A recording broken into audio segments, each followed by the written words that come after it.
Good afternoon. Welcome to RSBN Live. I'm Matthew Alvarez. Thanks so much for joining us on this Wednesday, July 15th.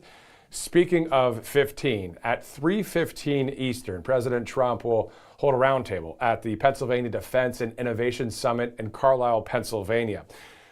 Now, we have a lot to get to, but let's start with that right there. The Pennsylvania Defense and Innovation Summit in Carlisle, PA. I believe this is at the Army Barracks there in Carlisle. For more details on that summit, let's go to Pennsylvania Senator Dave McCormick.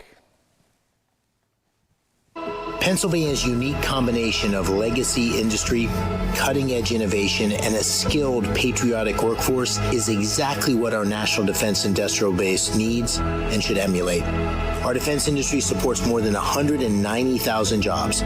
All 7 of the nation's largest defense contractors operate in our great Commonwealth. And Pennsylvania firms supply more than 465,000 parts across 2,300 weapon systems. Scranton leads the country in large caliber ammunition, the 155 millimeter artillery shells that have been used to devastating effect on the battlefields of Ukraine. York is effectively the sole production source of the Army's Bradley fighting vehicle. Ridley Park is the only place in America that builds the Chinook helicopter. King of Prussia hosts Lockheed Martin's Space Systems Division, developing the satellites and spacecraft and advanced defense systems that will secure the final frontier. North Central Pennsylvania is the powdered metal capital of the world, producing roughly 40% of the globe's powdered metal parts.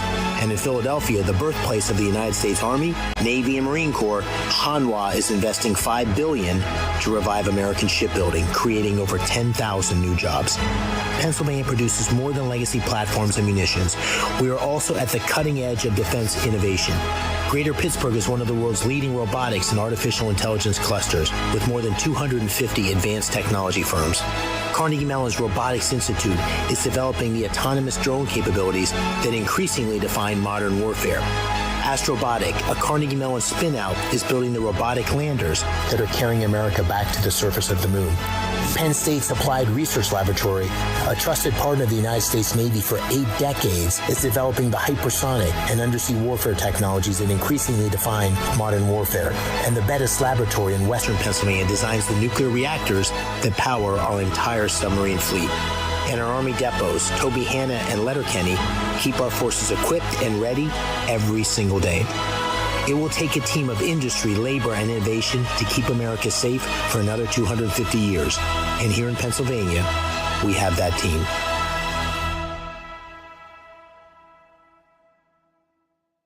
We're in the morning of day 1 of the Defense and Innovation Summit, and I'm in the display area. We have 130 companies here, defense companies in Pennsylvania that have come here to be able to interact with investors, to be able to interact with other companies, to be able to interact with government officials and key policymakers. The Defense Innovation Summit's off to an incredible start. We have 1,300 participants. We have 600 people here that are C-level executives, 500 companies, 130 displays and booths here, which you can see around me are incredible with next generation technology. And really, this is meant to be a catalyst. This is meant, our peace through strength strategy that President Trump has put out requires us to change the players and change the way we do business and really have innovation lead the charge in our defense industry. That innovation is happening right here in Pennsylvania. Pennsylvania is uniquely positioned to lead. Pennsylvania has incredible skilled workers. We have 190,000 defense workers. We have great institutions. We have great leadership in our universities. We are poised to be the key state, really, for helping the president and all of America achieve peace through strength. And it's happening right here at the U.S. Army War College in Carlisle, Pennsylvania. On Christmas night, 1776, George Washington crossed the Delaware from the Pennsylvania shore, armed with Pennsylvania muskets, rifles, cannon, and courage, turning the tide of the Revolution. In the Civil War, as the fate of the American experiment hung in the balance, Pennsylvania sent her sons to the fight and forged the arsenal that ushered in a new birth of freedom. In World War II, Pennsylvania built the arsenal of democracy and helped America overwhelm tyranny with unmatched industrial might, single-handedly outproducing the combined Axis powers. Now, in an era of new threats, Pennsylvania is forging a new arsenal of freedom. Peace through strength. Welcome to the Pennsylvania Defense and Innovation Summit.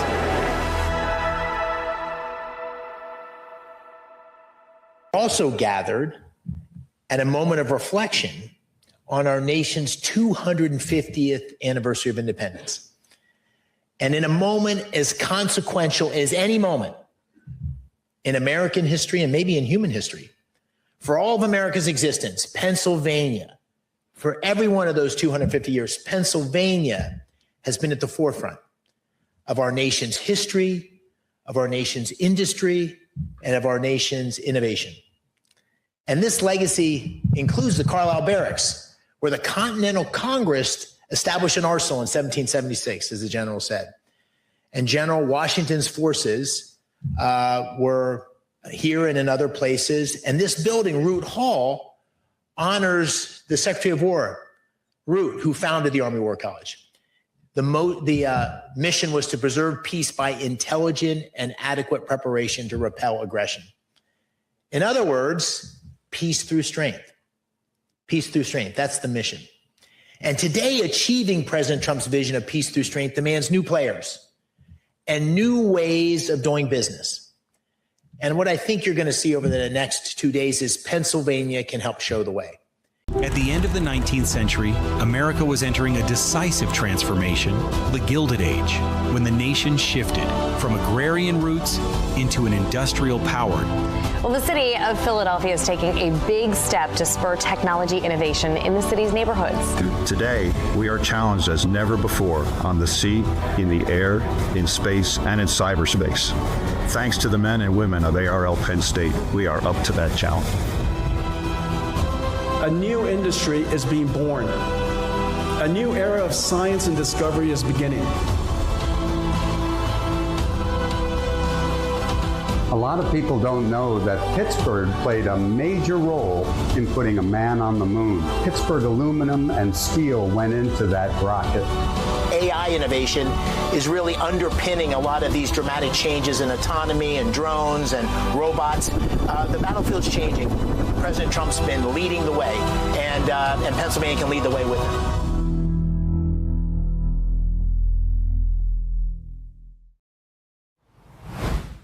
So that's the summit that President Trump is on his way to in Carlisle, Pennsylvania, just outside of the capital there. Of course, Harrisburg, PA, a great state, as many of you know. I mean, 12 million Americans live in that state alone. Before we get to President Trump's Truth Social post all about the great Mike Lindell and his endorsement for Mike, let's go to a couple of our sponsors here on Right Side Broadcasting Network. All Family Pharmacy is one of them, and you can see it right there. Being prepared can make all the difference when it comes to your family's health care, whether you need an everyday prescription medication for a common illness or simply want to keep your medicine cabinet stocked. It's always better to plan ahead. That's why we recommend All Family Pharmacy. They offer more than 400 medications, from maintenance medications and antibiotics to ivermectin, GLP-1 therapies, NAD+, and other wellness options. What really sets them apart is their customer service. So when you call, you get a real person who can actually help. Whether you're placing an order, have questions about your prescription, or need guidance through the process, their team is there for you. You can even speak with a licensed pharmacist if you have medication questions. So ordering is simple. Complete a secure online medical questionnaire. One of their licensed physicians reviews your information and, if appropriate, writes your prescription. Your medication is then shipped directly to your door. So just visit allfamilypharmacy.com/RSBN. Get that 10% off right at the checkout there. And you can give them a call, 561-717-6794. I almost feel like we should just call them right now, because it'll show they always pick up. But also, you know, these other box stores out there, other pharmacies, usually you might have to leave a voicemail. You hope you get a call back. But when it's medication, when it's symptoms, when it's illness, you really don't have time for that. But you have time for these guys because they have time for you. All Family Pharmacy. Let's go to our next sponsor here on Right Side Broadcasting Network, Birch Gold Group. We wouldn't be celebrating American 250, of course, if it wasn't for a strong foundation set by our framers.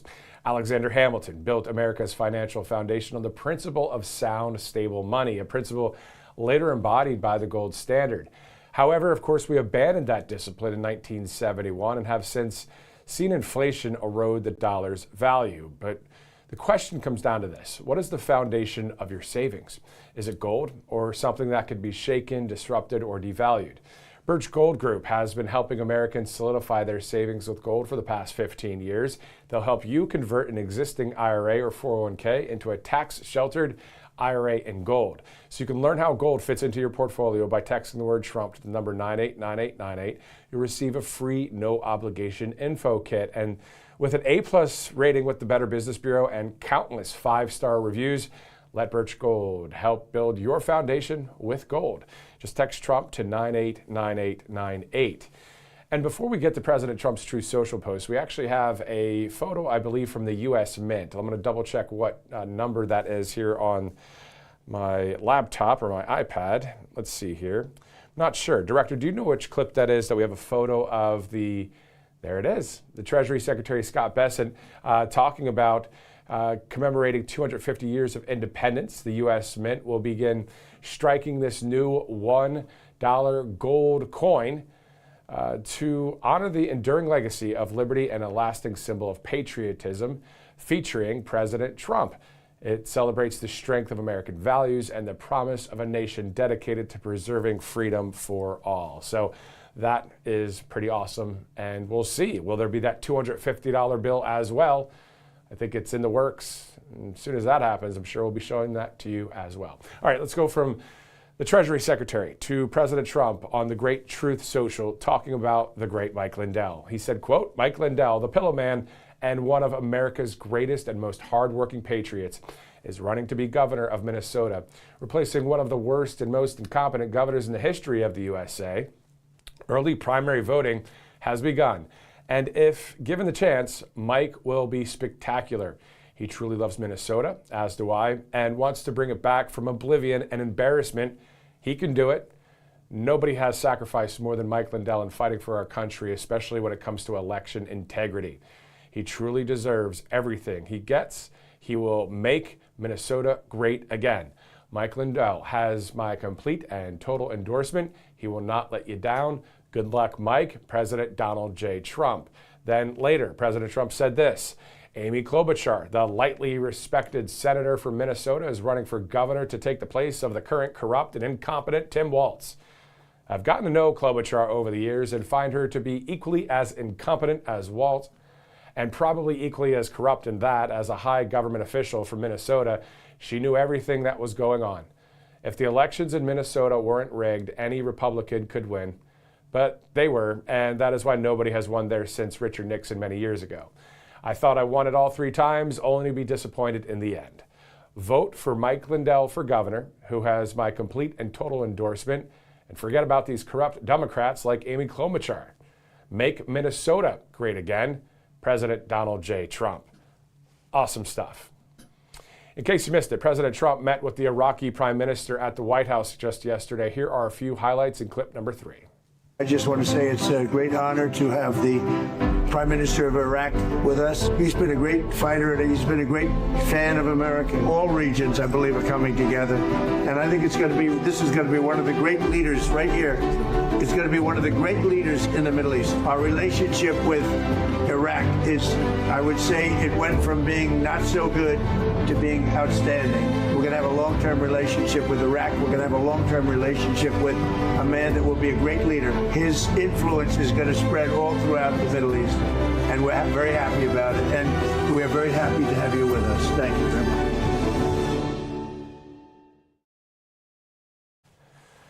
Meantime, there's an interesting vote people are watching on Capitol Hill after the House of Representatives voted to end daylight saving time. And you know, when I was working in local news, one of the meteorologists says, Matt, you always say daylight savings time. It's daylight saving time. I know it doesn't sound right. I think it still should daylight savings time, you know? But it actually is technically called daylight saving time. Anyway, that means since the House passed it, if the Senate passes the measure and President Trump signs this into law, that will mean no more 5 p.m. rush hour drives in the dark during the winter time outside of D.C., outside of New York, Boston, all the places. Anyway, what do you guys think about it? Maybe we'll go to the chat later. Would you rather a little bit more light in the back half of the day? Or in some cases, it looks like it may be 8:30 in the morning during wintertime that the sun finally comes up in various parts of the country on the east side of the nation. That'd be interesting, right? 8:30 in the morning and the sun's coming. I'm like, what time is it? Anyway, so we'll get back to that in just a little bit. You know, I want to skip to another story quickly here. We have a lot to get to, as I mentioned earlier, but there's something that happened in Fort Worth, Texas the other day. And this has been getting its rounds online, libs of TikTok. I was alerted to it through someone that I work with here at the network. And Europe has made its way to our shores. Check out this officer who tried to shut down a street preacher and former law enforcement officer for quote unquote offensive speech. Let's go to clip number 10. That ordinance means like music, not talking. If someone is offended by your talking, then we have a problem. That is a constitutional violation of your rights. If you shut us down, no. If they are offended by your speech, okay, then I'll write you the ticket and we'll go from there. Wait, you're going to take us for offensive speech? Yes, absolutely. Are you serious? Speech. You're going to cite us for offensive speech. It's called disorderly conduct. No. Disorderly conduct has to be accompanied by conduct. This is the conduct I'm that you're doing. I'm a retired police officer myself. For who? 26 years, federal law enforcement. So it's federal. So this has nothing to do with local. Wow. It has nothing to do with local. Yeah. Well, do whatever y'all think that you can do. Well, it says 80 whatever we decibels. think. Wow. It says 80 decibels. Since y'all know the law so well, I'm not going to let y'all do whatever So you I just want to clarify. If anything is said that's offensive, you're going to write a ticket? If someone complains that your language or what you're saying is offensive, It's pretty loud. So you ought to be where you want to be. Well, can you tell her too that she can't cite us for speech is offensive because she threatened to cite us if we have offensive speech? It depends on what you're saying, who's offended. So if I say homosexuality, yes, sir, it does. So free speech does not include the no threats. Hey, if you make fun of somebody, if you call them certain words and they feel offended by that, unfortunately, that is the part of the. So if I call somebody, and I'm just saying this for clarification, if I say you're a faggot and they get offended, you're going to cite me. That is a Class C ticket, unfortunately. I'm not the one that makes the rules, but that's the way they tell. I just wanted to get that on video for my. I mean, I'm just trying to say it's very vague in what it is. Yes, it is. If I feel offended, I can't do much about it other than my job, right? And we understand that. We know you got this. You got to do what you're. I get that whole. I want you to make sure you all can be where you need to be. I want you to be able to exercise those freedoms, right? And that's what the courts are for. Not your fault. It's not your fault. And we understand that's no animus towards you. Oh my. Just missing a British accent there with the officer would be right at home. Didn't we break away from all that? There's plenty to say there. If you guys are just starting to watch, there's this whole thing going on in Fort Worth, Texas. The whole entire police department, it seems. Let's back off on that. How about just the officers that you saw there in the first two clips are saying that offensive speech, you may be tagged with disorderly conduct. The conduct that's happening is freedom of speech, which is protected in the Constitution of the United States. Interesting. You don't want people talking their freedom of speech. And then the guys are aware of it, the street preachers, they're saying we're not talking about threats here, which if you start threatening, yeah, that's a different story. But anyway, that story is getting a lot of traction out there. Again, libs of TikTok really alerting a lot of people on that. And then on top of that, after this next ad break, the Fort Worth police chief has come out and said some things about what's been going on in Texas. We'll go to that in just a second. First, let's go to this ad read here from Free USA Dog Gift. I want to take a minute to speak to all the parents watching today. It's officially, of course, the dog days of summer, and if your house is anything like ours used to be, that means the dog sprawls out on that coolest tile floor and refusing to move for anyone. It seems our dogs tend to run the house, and honestly, we wouldn't have it any other way. Well, here is a fun fact. Our founding fathers were the exact same way. Turns out long before they were founding a nation, they were the original dog people. Tails wagging in the halls of Mount Vernon and Monticello, muddy paw prints on important documents, probably. Our founders love their dogs every bit as much as we love ours today. With America's 250th birthday, what a better way to get kids excited about history than through the goofy, loyal, tail-wagging companions who were there for it all. Our friends at The Kids Guide have put together a great guide called The Kids Guide to the Founders' Furry Friends, giving kids a fun and heartwarming look at the dogs who stood and sat and probably begged for scraps beside our nation's founders. It's the perfect keepsake souvenir for kids, and they're giving it away for free at that website right there, freeusadoggift.com. Plus, when you request your copy, they're also giving you a second free guide called The Kid's Guide to the Founder's Message for Today, a must-read for every child. So, during these dog days of summer, head on over to freeusadoggift.com to get these free guides for your family and help celebrate America's 250th birthday the right way. Let's go from that sponsor to this one. TNUSA.com, Tax Network USA. If you have any back taxes or just kind of like, having a situation where you don't have financial peace of mind, this is the crew that's going to help you get to that point, from A to point B with the IRS, with this whole clear case plan that they have, a call with the IRS, all the things. So maybe you retired recently and suddenly got hit with a tax bill you didn't expect. However your tax issues started, the outcome is unfortunately the same. The balance is not going down. Penalties are growing, interest compounds, and people still are dealing with back taxes. So the IRS, they're not waiting. They're enforcing collections through wage garnishments, bank levies, property seizures. They can even file for you without your consent. And this is really where Tax Network USA comes in. With more than 15 years in business, there hasn't been a tax case they haven't seen or resolved.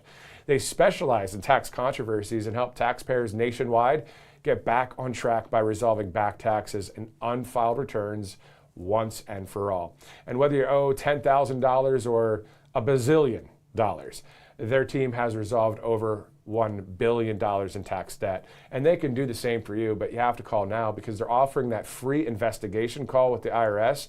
After that investigation, they put a clear case plan in place to resolve your tax problem and just get you back on track. Isn't it good to get back on track, especially with finances? And this is about using your legal rights to take control before the government sets the terms for you. So don't wait for another IRS letter or a frozen bank account. Just call them at 877-479-6503. That's 877-479-6503. TNUSA.com/RSBN. All right, so it's 2:37 Eastern Time here on Right Side Broadcasting Network. Thanks so much for live streaming in or watching on replay as the president will hold that roundtable discussion at the Pennsylvania Defense and Innovation Summit in Carlisle, Pennsylvania. We started our broadcast with Senator Dave McCormick out of Pennsylvania, various videos from his X feed, really describing this summit. We may get back to that just to bring some more context to viewers as they show up to watch this event, and also, to hear from the president, and maybe just to hear from maybe yours truly. I don't know. We'll see. Anyway, so let's go on to our next few posts here that we've seen out there. Yesterday we saw that the president met with the Iraqi prime minister. He took questions there. Let's also go to clip number 11. This is back to that Fort Worth, Texas story. So Fort Worth, the police chief. If you guys were watching just a few minutes ago, you saw the back and forth with some of the officers saying, well, that's offensive speech and you can have a disorderly conduct written up on you for offensive speech. I thought I was watching something out in London or in Dublin or some other thing where you see these videos of these officers with these accents trying to come against people using their freedom of speech. No threats involved, no criminality involved, but just shh, don't talk about Jesus, don't talk about freedom, don't talk about any of the good stuff. Let's see what the Fort Worth police chief had to say about that. The biggest issue I think that I have is just the conversations and the way that we were describing what is lawful, what isn't lawful. When we're right, we're right, and when we're wrong, we're wrong. And there certainly was a better way to have that communication, and we were wrong in the manner in which we communicated that. Certainly, we're going to take accountability for it. The biggest issue I think that I have is just the conversations and the way that we were describing what is lawful, what isn't lawful. When we're right, we're right, and when we're wrong, we're wrong. And there certainly was a better way to have that communication, and we were wrong in the manner in which we communicated that. Certainly, we're going to take accountability for it. All right, so that was WFAA in Fort Worth, Dallas, getting that footage of the police chief there. Interesting stuff. But here's the thing. Thanks for coming out and saying the Constitution is the law of the land. But do you know this? I thought about this earlier. I may be way off, but it's just opinion commentary right now. So with COVID, it was one of those things like, let's see how far we can get with the American people, whether it was the globalist connection, the Wuhan lab theory, even though it's been proven with evidence and receipts and all the things. But how far can we push the American people? And then the globalists backed off because they realized that you can't force us to wear masks, sorry. And then we realized that masks didn't work anyway. But besides the point, their hand was shown. This is interesting because I almost sense the same kind of thing here. This is the thing we're talking about when I talk about Save America or freedom of speech and not looking like Europe and maybe China and other places across the earth. When you mess with the First Amendment and you mess with freedom of speech, you're messing with the foundation of our country. And just because a few officers there were trying to come against some people using their freedom of speech, again, if they were talking about anything except for threatening people, they're allowed to do that, right? So I just don't want to see that ever happen again in our country. That's just my opinion. You know, it's freedom of speech, right? All right, anyway, let's move on to a few other clips. Director, can you repeat that? Okay, cool. We're going to go to the president in just a second, as we know that he just landed in Pennsylvania. We're going to go to that in just a second. But there's a video out there that I've seen, and it's making some rounds out there. Totally off the topic, but just an interesting video. And then we'll get right back into our coverage here. But specifically, I'm going to get to it here. It is in Canada. Firefighters are battling a number of wildfires from Texas to California. But this video comes to us from north of the border in Armstrong, Ontario. Just imagine being a train operator and having to deal with this. This could potentially overtake us here. This is getting a little scary. Yeah. Holy shit. Okay, yeah, this is... Okay, y'all need to hurry up here. Like, seriously, we're encased in flames now. You guys gotta go backwards. Go.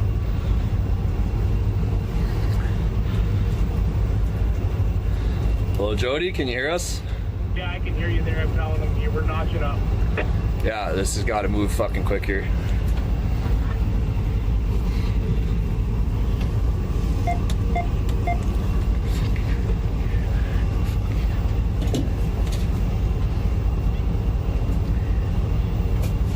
Holy crap. Oh, that's alright. This kind of burnt off, so we'll be okay now. Yeah, it went across. Holy shit. Oh yeah, look over there. We are You guys got a light now or what? Did you guys get that light? Oh yeah, they're clipping. Whew! That's a meat and a half, eh?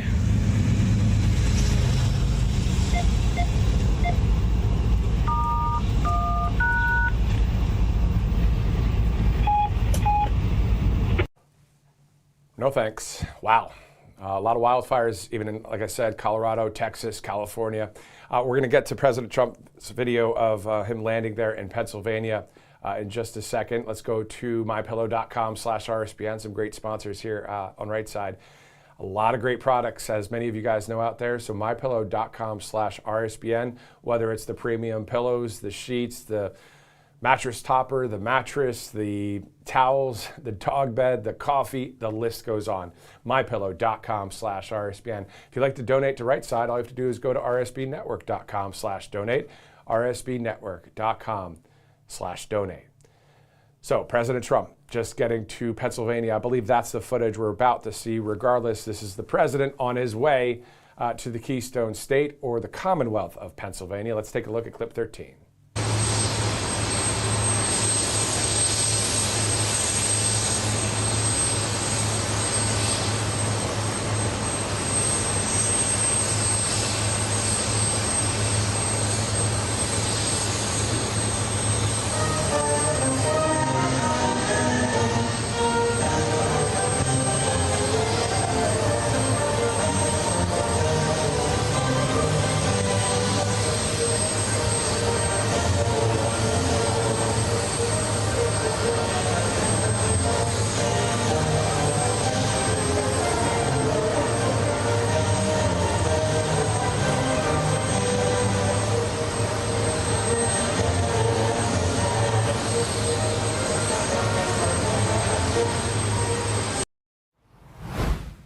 Quite the entrance there for President Trump in Pennsylvania for that summit. We're going to get back into some of those details in just a minute, but In the meantime, let's go back to Texas. The Vice President, J.D. Vance, meeting with Joe Rogan recently, talking about Iran. Let's hear from the Vice President.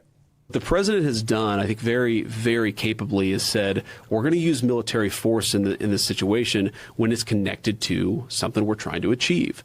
So if you shoot at ships, we're going to shoot at the facilities at which you used to shoot at the ships. But we're not just going to do something open-ended indefinitely. We're not just going to bomb and bomb and bomb. We're going to try to use our military force as one of the many tools that we have to solve the problem. And obviously, like, I'm biased, but I think that's exactly the right. So there you go. That's just a little clip there from the Joe Rogan show that Rapid Response 47 posted. Now, the U.S. Senate committee hearing happened today on Capitol Hill. I don't know about you, but if you've been watching anything when it comes to news or politics, Capitol Hill is busy.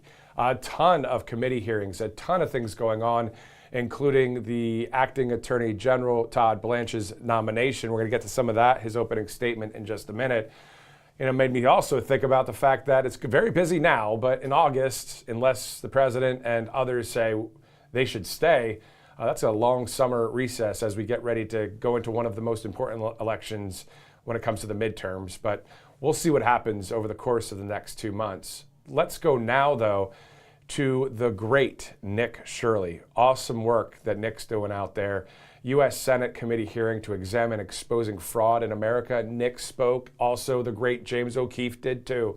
So we're going to get to Nick, and then we'll go to James. Let's start with Nick first. Our first witness will be Nick Shirley.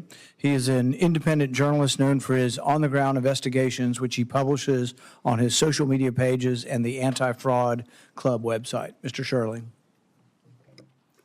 My name is Nick Shirley. I'm a 100% independent journalist who seeks each day to serve we the people of the United States with the mission to show the world the reality of things as they really are. America was built and created by strong men and women who loved America and never would have thought to rob, steal, or cheat from its very own citizens. Unfortunately, today, America's good faith has been abused by others, often foreigners who seek to harm, rob, and cheat America. Through my efforts, I've exposed billions of dollars of fraud and helped save America hundreds of billions for years to come. When we talk about fraud, we are talking about money that is being stolen from hardworking, law-abiding, tax-paying citizens. This issue has nothing to do with political parties. No dollar says Republican or Democrat on it. When a fraudster commits fraud, he or she steals from all of us. Last December, I published a 43-minute-long video exposing widespread fraud in Minnesota. That video became one of the most viewed videos in internet history and gained over 4 billion views in just 7 days across all forms of media. The fraud was so obvious that the fraudsters weren't even trying to hide it. The infamous Quality Learning Center was born, and that video has become one of the most consequential videos in American history by the amount of legislation it has created. Since posting it, over 30 bills have been created and introduced in Congress regarding fraud. A new fraud task force has been created, and the Treasury is working on new systems to stop fraud at unprecedented levels. I helped ignite a war on fraud across the country. People often wonder how come this fraud became so big and how come it became so rampant? And the reason is because no one actually ever really looked into it. When Elon Musk offered to help by creating Doge, people burned his factories, bombed his cars, and politicians even celebrated his company's stock going down. Elon was right when he said the fraudsters complained the loudest. By exposing the fraud, I actually also exposed the politicians and media who worked for years to cover it up. Governor Tim Walz labeled my work as white supremacy and called me a far-right delusional conspiracy theorist. Meanwhile, he dropped out of re-election, and he even said he has ended his political career. Now, the highest government-funded daycare in Minnesota has pleaded guilty to daycare fraud, and the largest autism bust in American history has been exposed. Where is Tim Walz in the media now? It just so happens that over 80% of the fraud committed in Minnesota is by the Somali population. After Minnesota, I exposed widespread fraud in California within the daycare and hospice community, where an impossible 1/3 of Americans on hospice care were set to die in Los Angeles. The next day, the governor, Gavin Newsom, posted an AI-generated image of myself trying to mock and discredit my work. Only days later, he and his attorney general both tried to take credit for exposing the fraud. Now the attorney general's wife has created a bill that would make it criminal to expose fraud. The Stop Nick Shirley Act, also known as AB 2624, will help fraudsters cover up their crimes and prevent themselves from being exposed, specifically in immigrant communities. Politicians often use immigrant communities to commit fraud. Why would they allow this to happen? In California, Medi-Cal, their Medicaid program, has now more than doubled from $108 billion in 2022 to a proposed $222 billion, while enrollment has only rose by less than 1%. The system is filled with bad actors and fraudsters. In New York City, government-funded adult daycares pay for elderly Koreans and Chinese to play ping pong and do Tai Chi at the taxpayer's expense. An impossible number of patients are registered, and those patients receive kickbacks for attending and signing up their friends. Over $2 billion has gone to these fraudsters at the taxpayer's expense. And I'm just one person doing the work of many people. If the government and media is not going to do their job to help America, it's the responsibility of strong men and women, however old they may be, to do it. I am doing it. Despite the threats and burdens that come, it must be done. I'm doing it with the help of everyday Americans that government-paid officials are supposed to do. And the media teams across the country have millions of dollars to do this, yet they don't look into this fraud. They've actually quite literally failed us. If we as Americans do not stand up to protect our country, we will lose our country. Fraud is so rampant in the United States, I could go to all 50 states and uncover millions of dollars of tax dollars being defrauded, wasted, and abused. It is my wish while sitting in front of you guys today that you take action and help Americans by cracking down on all of the fraud, and to simply put Americans first. Thank you. Some great work by Nick Shirley. Looking forward to him hopefully having his own show or podcast someday. I mean, that was awesome work that he did. Well deserved of all the attention. But really, you know, it's investigative quality journalism that the mainstream media, they're not into doing that kind of stuff. They act like they do. I'll just say this without naming any names. Some of them are out there now doing the same old thing with the cameras, like running up to people. They're trying to fit in. They're dinosaurs. See you later, sayonara. And the reason why I'm against the mainstream media, let's stop there. We all know why. They're fake news. Anyway, let's move on. All Family Pharmacy, a great sponsor here on Right Side. Being prepared can make all the difference when it comes to your family's health care. Whether you need an everyday prescription, a medication for common illness, or simply want to keep your medicine cabinet stocked, it's always better to plan ahead.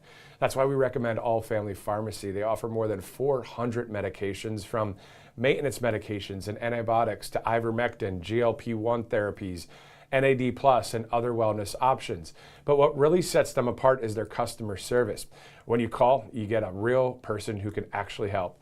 Whether you're placing an order, have questions about your prescription, or need guidance through the process, their team is there for you.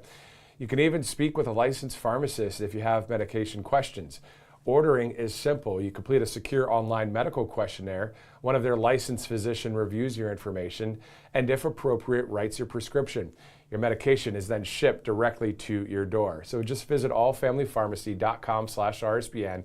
Use the promo code RSBN10 at checkout to get that 10% off. And you can give them a call with that number there, 561-717-6794. They're standing by if you have any questions. Great company right there. Let's move on to our next one. Birch Gold Group here on Right Side. You can diversify your savings with gold, because we wouldn't be celebrating America 250 if it wasn't for a strong foundation set by the framers. You know, Alexander Hamilton built America's financial foundation on the principle of sound, stable money, a principle later embodied by the gold standard. However, we abandoned that discipline in 1971 and have since seen inflation erode the dollar's value. So what is the foundation of your savings? Is it gold, or something that can be shaken, disrupted, or devalued? So Birch Gold Group has been helping Americans solidify their savings with gold for the past 15 years. They'll help you convert an existing IRA or 401k into a tax-sheltered IRA in gold. Learn how gold fits into your portfolio by texting the word Trump to the number 989898. You'll receive that free, no-obligation info kit. With an A+ rating with the Better Business Bureau and countless 5-star reviews, let Birch Gold help build your foundation with gold. Text the word Trump to that number 989898. All right, it's almost 3 o'clock here on Right Side Broadcasting Network. We know President Trump is in Pennsylvania today, great state of Pennsylvania. Looking forward to seeing the president there. This is all for a summit there in Carlisle, PA, specifically the Pennsylvania Defense and Innovation Summit. The president will be there discussing various defense and innovation roles within our United States government, but also holding that roundtable. So as soon as that starts, we'll take you there live here on Right Side. Meantime, let's go from Nick Shirley to James O'Keefe, who also spoke on Capitol Hill today. Let's go there now. Our next witness is James O'Keefe. He's an American investigative journalist and media entrepreneur. He's the founder of Project Veritas and currently serves as the founder and CEO of O'Keefe Media Group. Mr. O'Keefe. Chairman Paul, Ranking Member Peters, and members of this committee, thank you for the opportunity to testify. In February of 2026, I disguised myself as a homeless person and approached a petition circulator on Skid Row near San Pedro and South 6th Street in downtown LA. I saw cash clipped to his shirt, which I thought was odd. The petition circulator told me, we're going to need 14 signatures and we're going to pay you $2. One of our reporters, disguised as a heroin addict with track marks on his arm, asked the homeless, what's going on here? They all replied with one word, money. We recorded a woman named Brown handing over cash as payment in exchange for a homeless person to register to vote in a federal election. Now that is a federal crime. Congress expressly criminalizes payments to people to register to vote. Why? Because the vote is sacred. It's an act of conscience, of judgment. And when it becomes contaminated by incentives, when it is for sale, it undermines the sanctity and fairness of the process designed to elect those who represent us. Our investigation contributed to a federal criminal prosecution, with U.S. Attorney Bill Asalia saying, once I saw these videos, I went to work. Brown described the whole thing as a, quote, pyramid game. And then came the irony. In a neighborhood of NGOs in Los Angeles designed to protect the vulnerable homeless population, the person being confronted by the NGOs was not the fraudster, it was the reporter exposing the fraud. Just minutes after we exposed these felonies, I was approached by a man who identified himself as being with the LAPD, and he began to record me. When I pressed him, he admitted he was actually with the LA Homelessness Authority. Under California law, that's a crime. So this was also a form of fraud, albeit covering up for the fraud happening across the street. But it got worse. We witnessed petition circulators giving marijuana in exchange for signatures on the petitions. And when they spotted our camera, they told one of our reporters, I'm going to knock your bleeping ass. Don't come over here again. I'm going to beat your ass. He threatened us. So we decided to band together. We formed a Citizen Journalism Justice League featuring Savannah Hernandez, Cam Higbee, Anthony Rubin, and John Tro. And over the next few weeks, we caught dozens of these cash and drug exchanges for signatures on the petitions. Together, over the course of those next few weeks, we released reporting that prompted the governor of California not to attack us, but to say that what we did was important and the activity should be prosecuted to the fullest extent of the law. We also found next ballot petitioners asking homeless to sign in other people's names. We recorded over the shoulder one petitioner who took out his phone to access an online database to pull voter rolls and addresses. Quote, I have an Idaho address, said the voter. The petitioner says, I'm going to give you an address to write. Your name is Robert. Another says, I'm giving you a new name. So we visited the residence of those people who were disenfranchised. One of the names was Vicky Walker. The homeowner at that address said for 9 years he received election mail in the name of this Vicky Walker. In fact, he told me he'd received so many ballots in the name of Vicky Walker, he named his cat Vicky Walker. We returned to ask for comment from the petitioner who was offering drugs in exchange for signatures. The same individual who had threatened us earlier, he grabbed the petitions and hid them in his car. When we caught up to him, one of his associates charged at us and punched my producer in the neck. The two men then charged at me. And right before they struck us, Cam Higbee deployed pepper spray. With pepper spray in their eyes, the two men continued to attempt to assail us. My colleague Braden and I had no choice but to run for our lives. To this day, all the fraudsters that committed state crimes roam free. This, as Nick has said, is not a political issue. It's not a partisan issue. It's not a conspiracy theory. And it is most certainly not circumstantial evidence. Everything I've testified to you here, all the quotes and many more, are all recorded on tape. So the question before this committee is not whether the fraud exists or whether it's happening. Oftentimes in politics, y'all debate the facts. The facts are what they are. The question is why the incentives allow it to flourish. There is money in fraud, but there's no money in exposing the fraud. And when laws are ignored without consequences, fraud becomes the incentive. Fraud becomes the model of life. Tony Moore, one of the coordinators for the ballot petitions, told us if there's no consequences, it doesn't matter. And that's the point. I don't have subpoena power. Us journalists don't have the power to do anything but expose. And they campaign in this building about freedom and protecting democracy and preventing disenfranchisement and how nobody is above the law. But if those principles are not enforced, when they're violated in broad daylight, they're not principles at all. They're slogans. And without accountability, our notion of freedom is just an illusion. Thank you.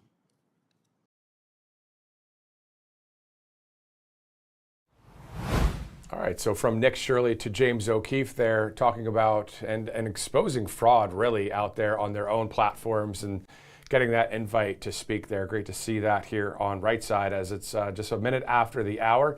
Again, as soon as we see the president there in Pennsylvania at this summit, we'll take you there live. In the meantime, let's go to a couple sponsors, including Kalshi.com/RSBN. A ton of topics there. A lot of political topics, elections. We have a lot of primary elections coming up as well. And of course, the midterm election is on November 3rd. Prior to that, on September 9th and 10th, the RNC holding their midterm national convention. So there's just a lot of people on Kalshi that do all sorts of betting, trading, and just checking out polls specifically for politics, elections, all the things, but also what's going on in the 24/7 news cycle, maybe outside of politics or sports or weather or faith, science, technology, all the things. Kalshi.com is the spot to go. QR code's right there. Kalshi.com/RSBN, or just download the app. 3 ways to get to Kalshi. Let's go to Cove Pier in the meantime. Most of us know there's chlorine in our tap water. We may be smelling it or whatever, and we just shrug and maybe just drink it anyway because we've been told it's what keeps our water safe. But what they don't tell you is what chlorine becomes after it's added to your water. And that's why it's so important to filter your water through Cove Pier. Chlorine itself isn't even the biggest problem. Chlorine levels in your water are regulated, but what's not regulated is chemicals that form when chlorine reacts with naturally occurring organic matter from rivers, soil, and plant matter. When chlorine interacts with those particles, it creates chemical byproducts called THMs. The government itself calls THMs probable human carcinogens, and they've been linked to disruption of your gut and also to cancer. And those pitcher filters that you see at the store out there won't fix this. They improve the taste of chlorine, but THMs require something far more powerful, and that's exactly what Cove Pier is. Their Clearwave reverse osmosis technology is certified to remove up to 99.9% of contaminants. So it's not just chlorine or THMs. So fluoride or PFAs, pharmaceuticals, if it isn't water, Cove Pier removes it. And this thing doesn't just take that much room at all. You can just see it on screen there. It looks super sleek, sits right on your countertop, and you don't have to call someone in to install it. You just plug it in. And the best part about Cove Pier is it lets you choose whatever temperature you want. So no more waiting for the kettle to boil to make a cup of coffee or tea. Just tap a button and you get hot, cold, or warm water instantly. And remember, it's not the tap water that you're getting hot, cold, or warm.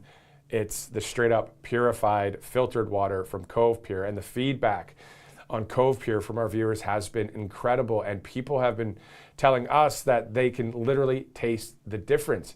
Clean water is one of the best investments you can make for you and your family and your health. Right now, they're giving RSBN viewers $250 off if you use our link. So just go to covepier.com/RSBN right now, covepier.com/RSBN. As it's 3:04 Eastern Time here on Right Side Broadcasting Network. We know President Trump just landed there in Pennsylvania. A number of reporters caught up with him, and they asked him about Iran. Let's look at clip number 14. Is everything fine? Are you giving Iran a deadline before you start bombing? I don't like giving deadlines, but they pretty much know. They know the story. So are you meeting? They better behave. Are you meeting with Netanyahu on vehicle stuff?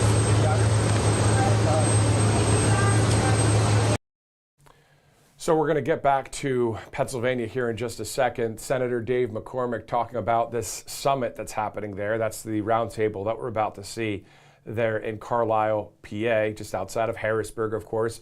Those of you in South Central Pennsylvania, whether you're in York, Lancaster, Lebanon, Reading, Well, Reading's a little bit further east in south central PA. How about Camp Hill, New Cumberland? All those places. That's my old neck of the woods there. I've been to Carlisle a few times, so great to see that the president is there at the Army Barracks. Also, we also know that this summit will be starting any minute from now when it comes to the president. Let's shift over to Capitol Hill, though. The nomination hearing for Acting Attorney General Todd Blanche took place this morning. Here's Blanche's opening statement in clip number 7.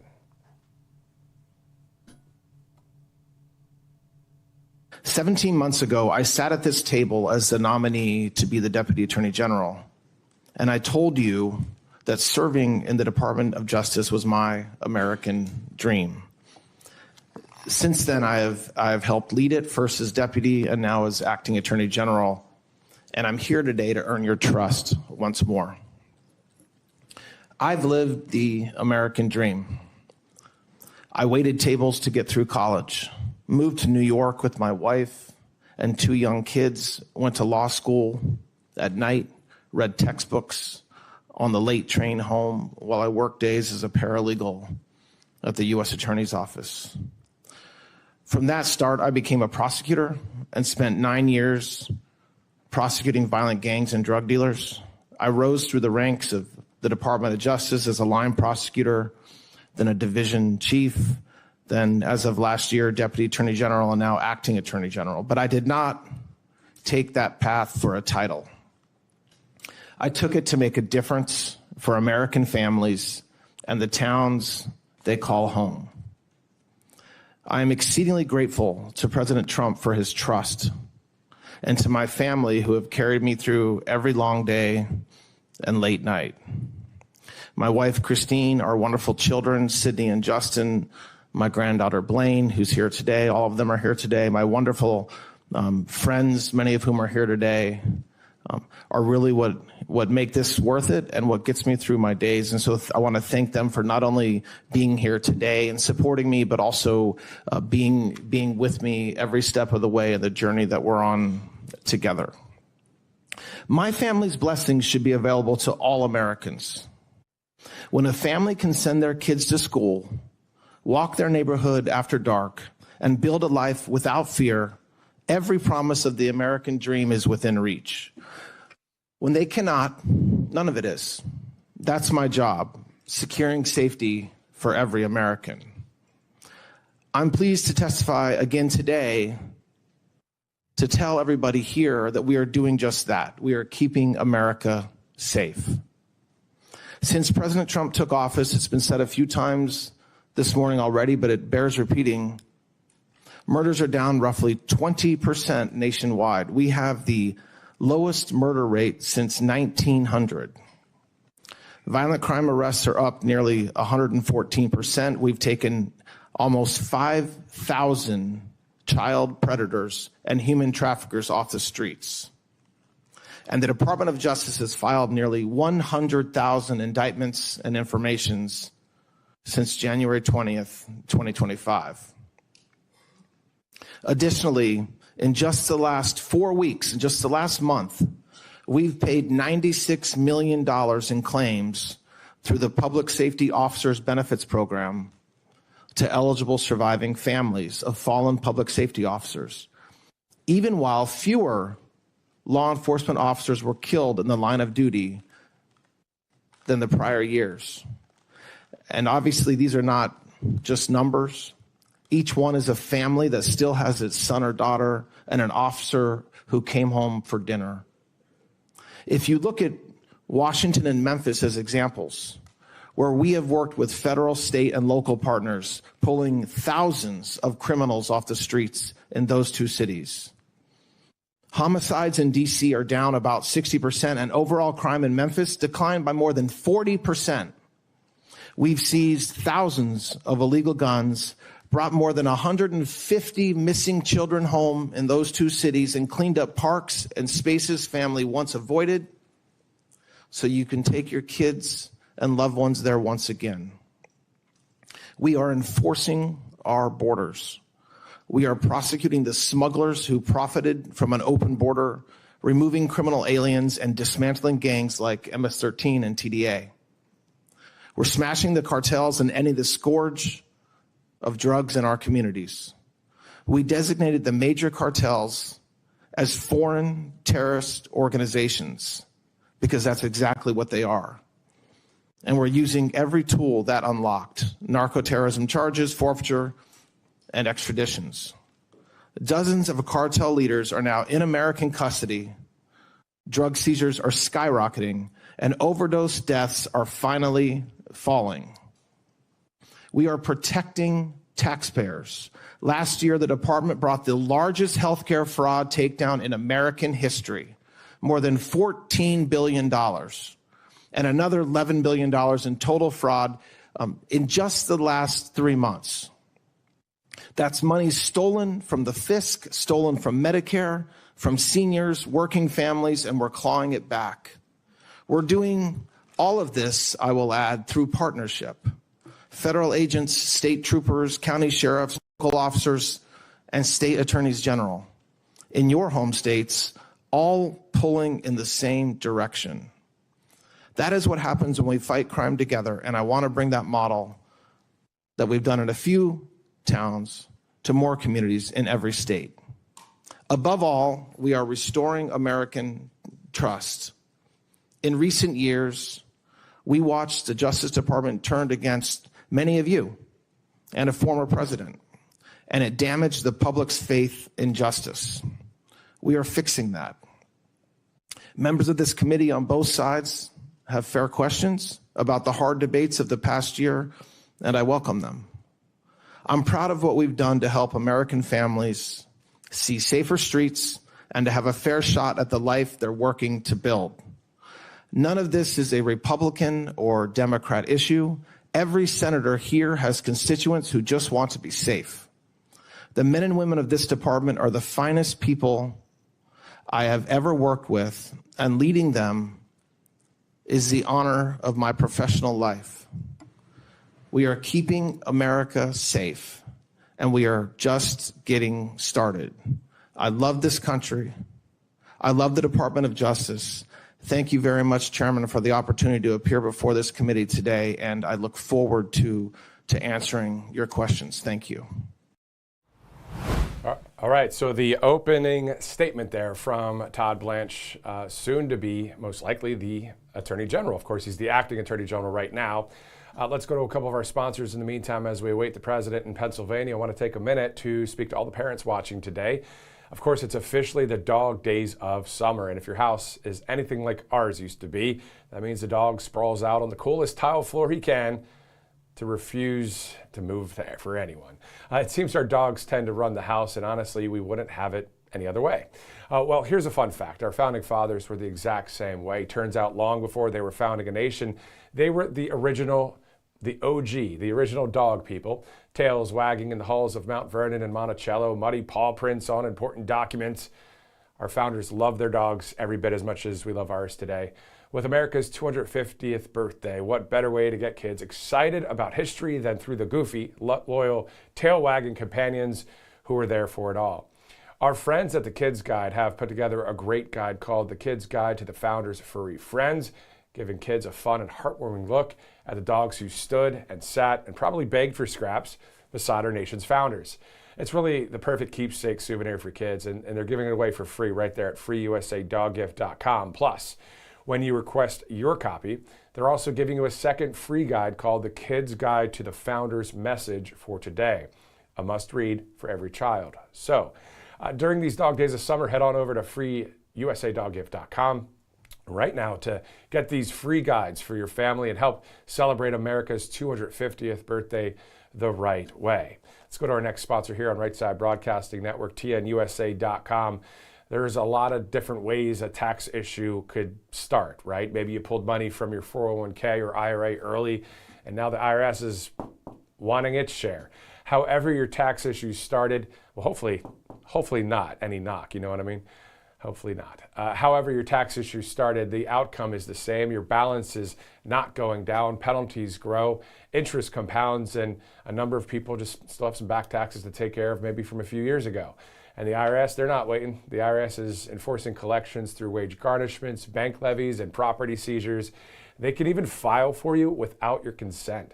So this is really where Tax Network USA comes in. With more than 15 years in business, there hasn't been a tax case they haven't seen or resolved. They specialize in tax controversies and help taxpayers nationwide get back on track by resolving back taxes and unfiled returns once and for all. So whether you owe $10,000 or $10 million, their team has resolved over $1 billion in tax debt. They can do the same for you, but you have to call now. They're offering that free investigation call with the IRS. After that investigation, they put a clear case plan in place to resolve your tax problem and get you back on track. And this is really about using your legal rights to take control before the government sets the terms for you. So don't wait for another IRS letter or a frozen bank account. Just call 877-479-6503 or visit tnusa.com/RSBN. Two great sponsors here on Right Side. So we know that at the top of the hour, the president is in Pennsylvania. This is specifically to hold a roundtable for the Pennsylvania Defense and Innovation Summit in Carlisle, PA. So scheduled to start around 3:15, that roundtable. We're a couple minutes after that, actually only one. So not too late, but it is what it is. A lot of travel and a lot of meetings and all the things I'm sure as a president has to deal with. So we're going to go to, in just a minute, back to Pennsylvania, where Senator Dave McCormick posted a number of videos to really give you that context as to what this summit's all about. It's a 2-day summit there in Pennsylvania. But there's something that we're going to play now that I believe is ready. Director, is that clip, is it 14 ready? Yeah. All right, here we go. Okay. Since I left the presidency, I've had a lot of people ask me, Joe, what have you been doing?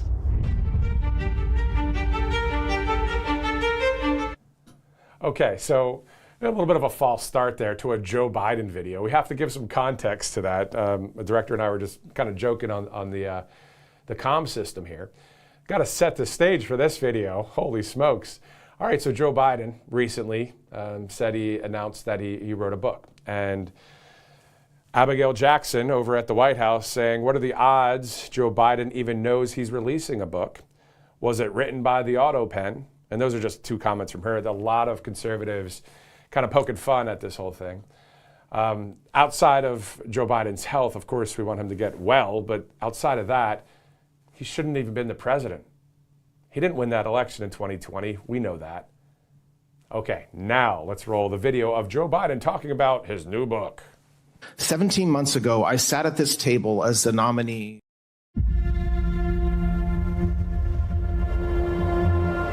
Since I left the presidency, I've had a lot of people ask me, Joe, what have you been doing?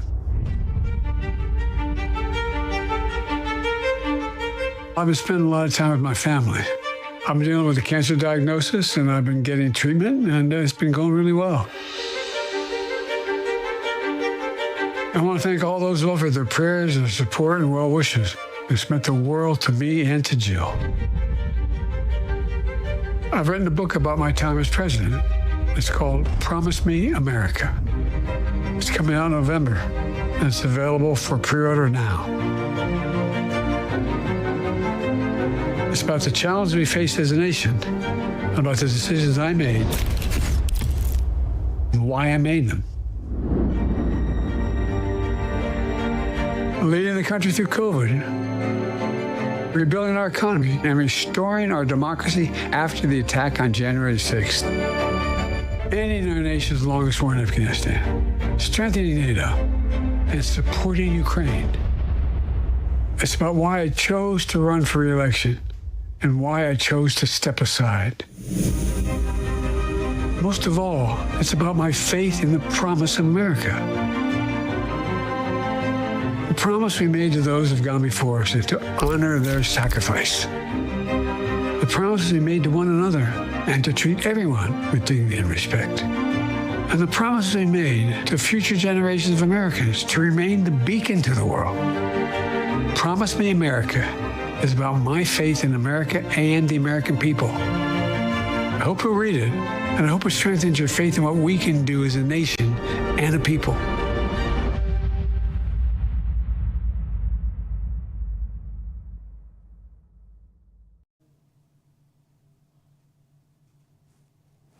Oh, I guess that was Joe Biden on with this book. Awful stuff there, guys. I needed to get the trash can next to me a second ago. I mean, at the end of the day, the guy shouldn't even been in the White House. We know what happened in 2020. And there's a lot of comments out there, of course, just poking fun at this whole book situation. But hey, it is what it is. Sorry we had to go through that together, but we can go through anything pretty much together as the American people. We made it through Biden, and here we are with President Trump. So that was tough to watch. All right, let's shift gears now and go to the Secretary of War, Pete Hegseth. And before we go to his announcement, U.S. Central Command just released a post just a second ago at 3 p.m. Eastern Time. So 22 minutes ago, U.S. forces launched operations for a second wave of strikes today against Iran. The strikes are targeting Iranian military capabilities used to threaten vessels freely transiting through the Strait of Hormuz, an international waterway vital to global commerce.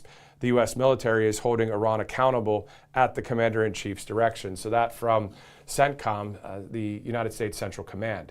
Sticking to that whole theme right now, let's go to the Secretary of War, Pete Hegseth, who made an announcement outside of this Iran war.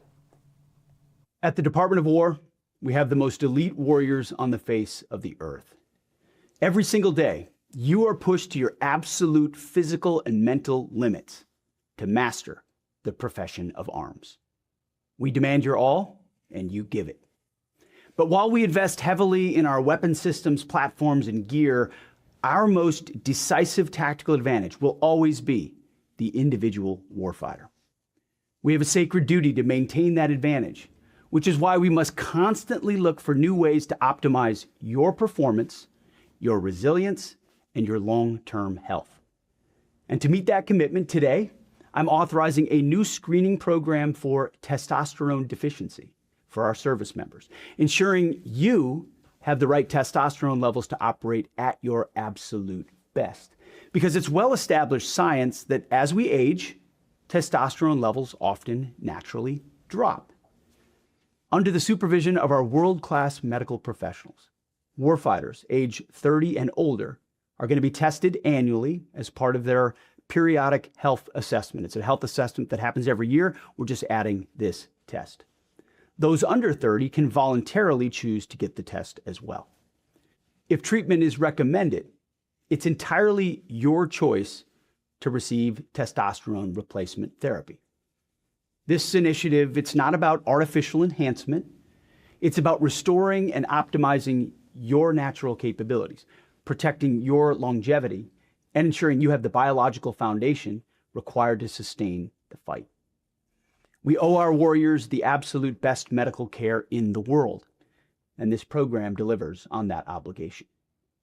Taking care of your long-term health means ensuring you remain strong, resilient, and capable, not just for your next deployment, but for the rest of your life, so you can thrive long after you take off the uniform.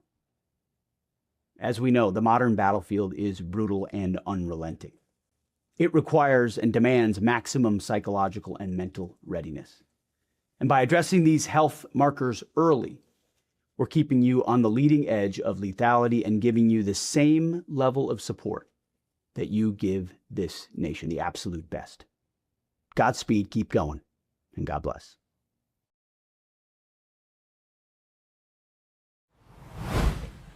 And programming note, tomorrow night, President Trump addresses the nation in a primetime address. Our coverage starts at 7:30 Eastern. The speech, according to the president, will be about elections and a few other topics. We heard that from the president just yesterday. Again, coverage tomorrow night starts at 7:30 Eastern for that 9 p.m. primetime address. Now, we did hear that a few networks out there, there's just some chatter about it, saying that they don't want to air the speech.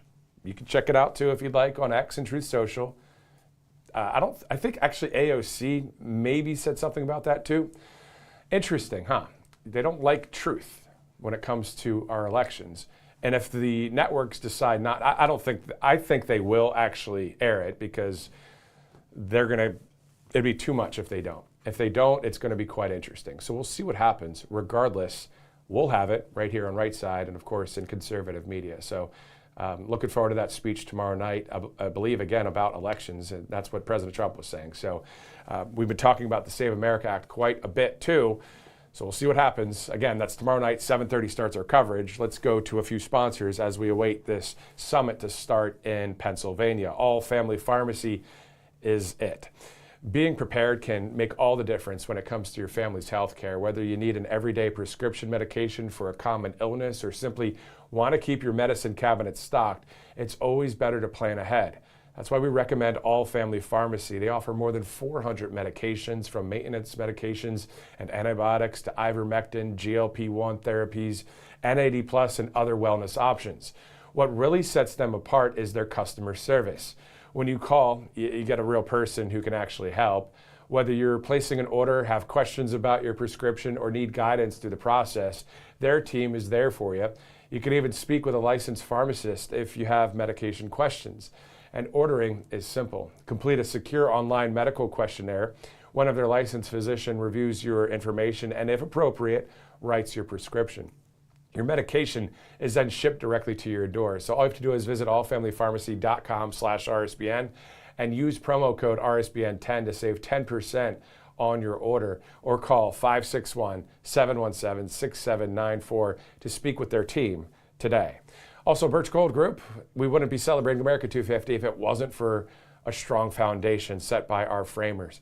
Alexander Hamilton built America's financial foundation on the principle of sound, stable money, a principle later embodied by the gold standard. However, we abandoned that discipline in 1971 and have since seen inflation erode the dollar's value. So what is the foundation of your savings? Is it gold or something that can be shaken, disrupted, or devalued? Birch Gold Group has been helping Americans solidify their savings with gold for the past 15 years. They'll help you convert an existing IRA or 401k into a tax-sheltered IRA in gold. So you can learn how gold fits into your portfolio by texting the word Trump to the number 989898. You'll receive a free, no-obligation info kit.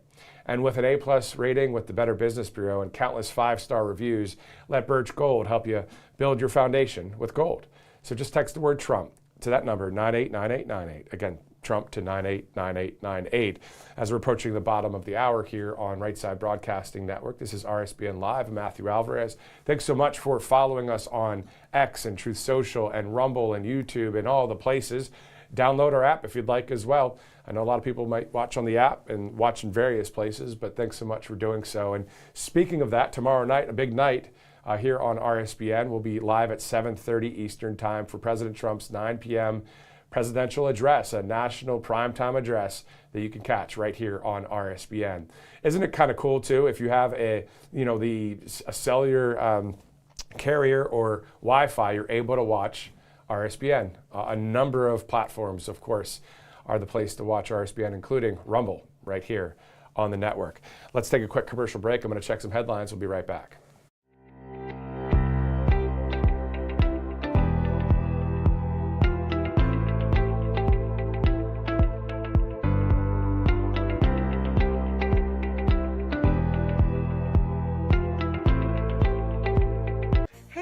It's Silk from Diamond and Silk Chit Chat Live. Look, don't forget to watch my show right here at Right Side Broadcasting Network, and I want you to support Right Side Broadcasting Network. It's imperative that you do so, okay?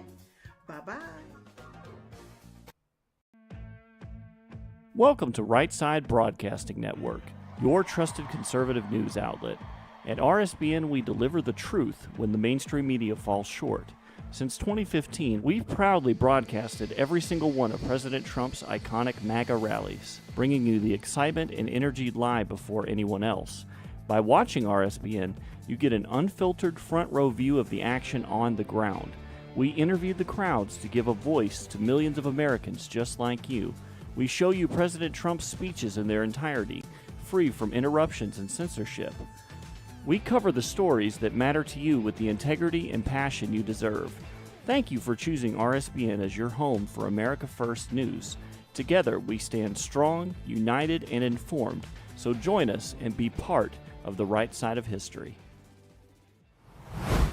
Welcome back to Right Side Broadcasting Network. You are looking live there at the Pennsylvania Defense and Innovation Summit in Carlisle, Pennsylvania. President Trump to get onto that stage here shortly. There'll be a roundtable discussion all about defense and innovation. This is a two-day event in Carlisle, PA.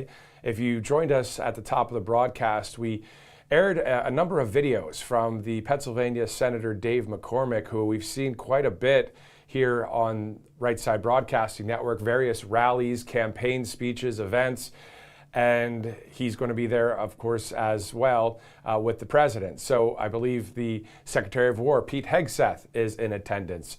I was told that Carolyn Leavitt, the White House press secretary, in attendance. She was also, what's that, guys?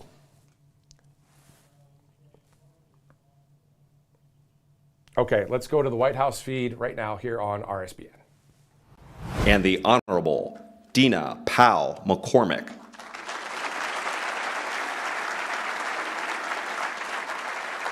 How we doing?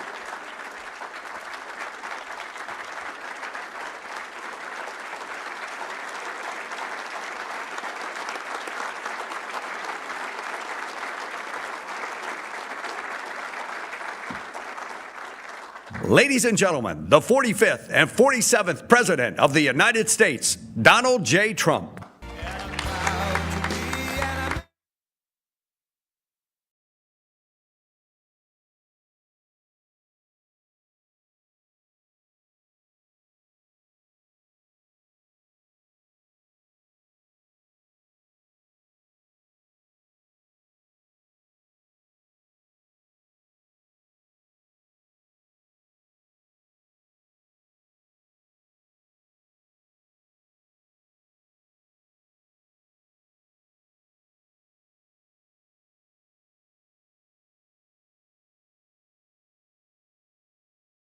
From the lakes of Minnesota to the hills of Tennessee, across the plains of Texas, from sea to shining sea, from Detroit down to Houston and New York to LA, where there's pride in every American heart, and it's time we stand and say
song that is. We've all heard it, and it became hot. Lee became very wealthy. Lee Greenwood, he's fabulous, and I want to thank him. He's been with us from the beginning. A great guy, great talent. And Pennsylvania, you are really rocking. You got the big ones here. And David, Dina.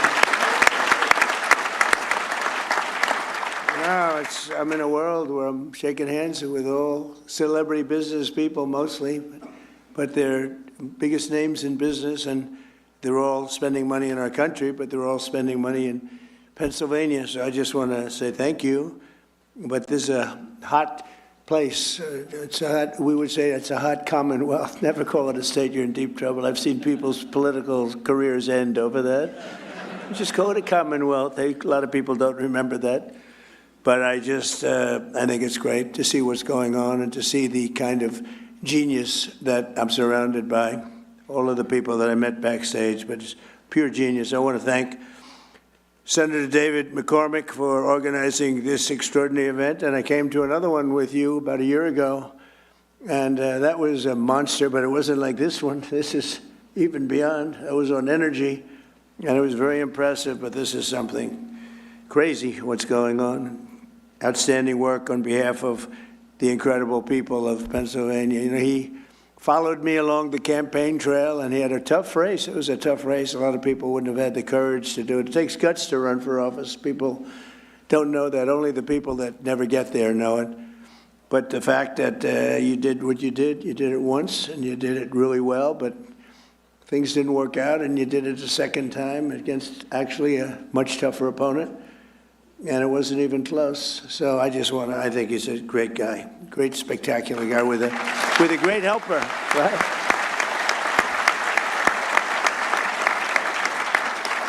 But we're here today to celebrate a colossal victory for this Commonwealth and for the entire nation. This afternoon, we're announcing nearly $10 billion of new investments in our defense industrial base right here in the great Commonwealth of Pennsylvania. And these investments will create more than 4,000 jobs. Pennsylvania workers will build the ships, submarines, trucks, weapons, and industries that will ensure America remains the strongest and most powerful nation in the history of the world. We're doing better now than we've ever done. We have $19.2 trillion. We used to go million, then we went billion, now we're into the trillions, but there's never been anything like it. The country is as hot as it's ever been, and we're doing really well with Iran. The Islamic Republic of Iran is not happy right now. Should have been done 47 years ago. Should have been done at least during the 47-year period. And it wasn't. Other presidents didn't do what was right. They should have done it a long time ago. It would have been much easier. And they want to settle so badly. They don't like what we're doing. And they do want to settle. We'll find out whether or not we settle with them or we just finish it off. But I want to thank Secretary of War Pete Hegseth. He's been amazing. Pete, thank you very much. Great job. He's been really amazing. You know, he used to do interviews. All he wanted to talk about is war. Sir, would you give a pardon to 19 soldiers? Why? Well, they killed a lot of people. They were trained to kill, and that's what they did. And I pardoned a lot of people. But they've all been well behaved, right? Okay, good. Otherwise, it'll be a big story. Trump shouldn't have let him go. But I'm blaming you, Pete, okay?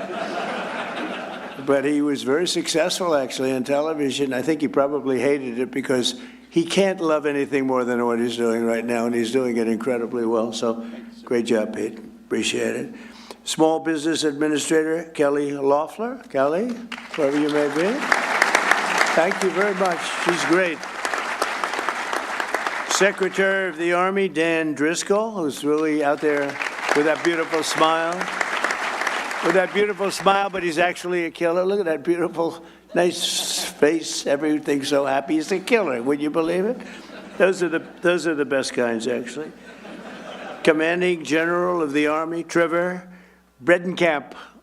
Trevor, thank you very much. And a couple of warriors in a different way, but they are great. Scott Perry and John Joyce, congressmen, and they are fantastic, and they've been my friends for a long time. Where are you? You've been my friends for a long time. They're tough cookies, and they want what's right for the country. Thanks as well to your amazing state treasurer, Stacey Garrity, who is running for governor, and I'm telling you, this guy Shapiro is totally overrated. I watched him the other night doing a speech, and he does not have what it takes. Maybe he'll win, and he's expected to win, but I hear things about Stacey, and I'm hearing some poll numbers that are very good, but Shapiro is, he doesn't have what it takes. Now, people think that's a horrible statement to make, but that's the way politics is. That's the way it is. I tell the truth. Attorney General David Sunday. David, thank you very much. Great job, I hear. And probably the most important person in the room is Senator McCormick's wife, Dina. I mean, I know Dina. Dina worked for me for 4 years. She worked for me. I know her almost as well as David, hopefully not quite as well. But Dina has been, she's been amazing, and she's gotten a very nice position as the president of Meta, working with a very good guy. So a lot of good people, but one in particular, so good luck and doing a fantastic job. Thank you. She was great. She worked in the administration first term, and she was fantastic. We also have a big name, a very big name, a very brilliant name, somebody who's done, I guess, in the history, I'll make enemies when I say this, but I shouldn't because I think it's true. Jamie Dimon is maybe the greatest banker in this country in many, many decades. So, CEO of JP Morgan Chase. Thank you, Jamie. The president of General Dynamics, Danny Deep, and you know, they make the greatest submarine in the world. They just have to make them faster. Danny, will you please make them faster? That's true with all of the munitions people, actually. Faster, we need a little more speed. We have the best quality in the world, but we need a little more speed. The president of Hanwha Defense USA, Michael Coulter. Thank you, Michael, out there. The president and total boss of Boeing, that's Kelly Ortberg, who's a terrific guy. I think he just gave me the award for being the salesman of, he started of the year. I said, that's not the year. Then he said, what about the decade? Nope, much more than that. So it's the salesman in the history of Boeing. I have sold more Boeing planes, over 1,000, and nobody comes close. You know what I got for that? Nothing. I get nothing. Now, if I was in the private sector, I'd say I want a piece of the company for that, right? But Kelly, you've done a great job. You're bringing it really back, and you're up to 44 planes now. Or 44. They're producing the planes at a very rapid rate, and Kelly has done a tremendous job. President of Northrop Grumman, Kathy Warden, showed us a plane that I like a lot. President of Lockheed Martin, Jim Takelet. Jim, thank you very much. Thank you, Jim.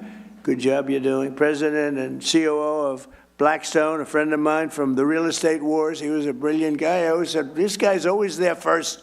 What's with him? John Gray, he's a real estate genius, and other geniuses. Now real estate, he doesn't even have to participate, he said, but you've done a great job, and say hello to you-know-who. He's a tremendous guy. He's been a big help. Steve has been a big help. Co-chairman of TWG Global, Thomas Tull. Thank you, Thomas. CEO of Divergent Technologies, Lucas Zinger. I just saw some of their technology. It's amazing. I saw some of those things backstage. You don't want to talk about them. They're pretty amazing. CEO of EQT, Toby Rice. Thank you, Toby. President of North America's Building Trades Unions. Is the most powerful man in the room. It's Dina for the women, and it's this guy for the men. Sean McGarvey. Thanks. Thanks, Sean. Sean McGarvey, good guy too.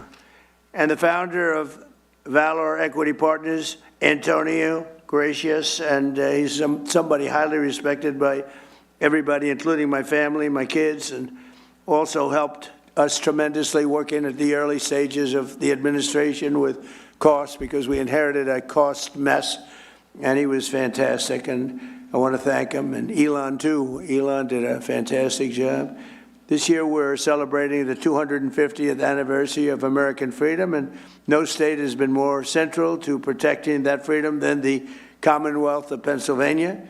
Pennsylvania is where America declared its independence, where George Washington crossed to Delaware, where the Union was saved by the heroes of Gettysburg. What a war that was when you read about it. And where Pennsylvania workers poured the iron and steel that won 2 world wars and won lots of other things in addition.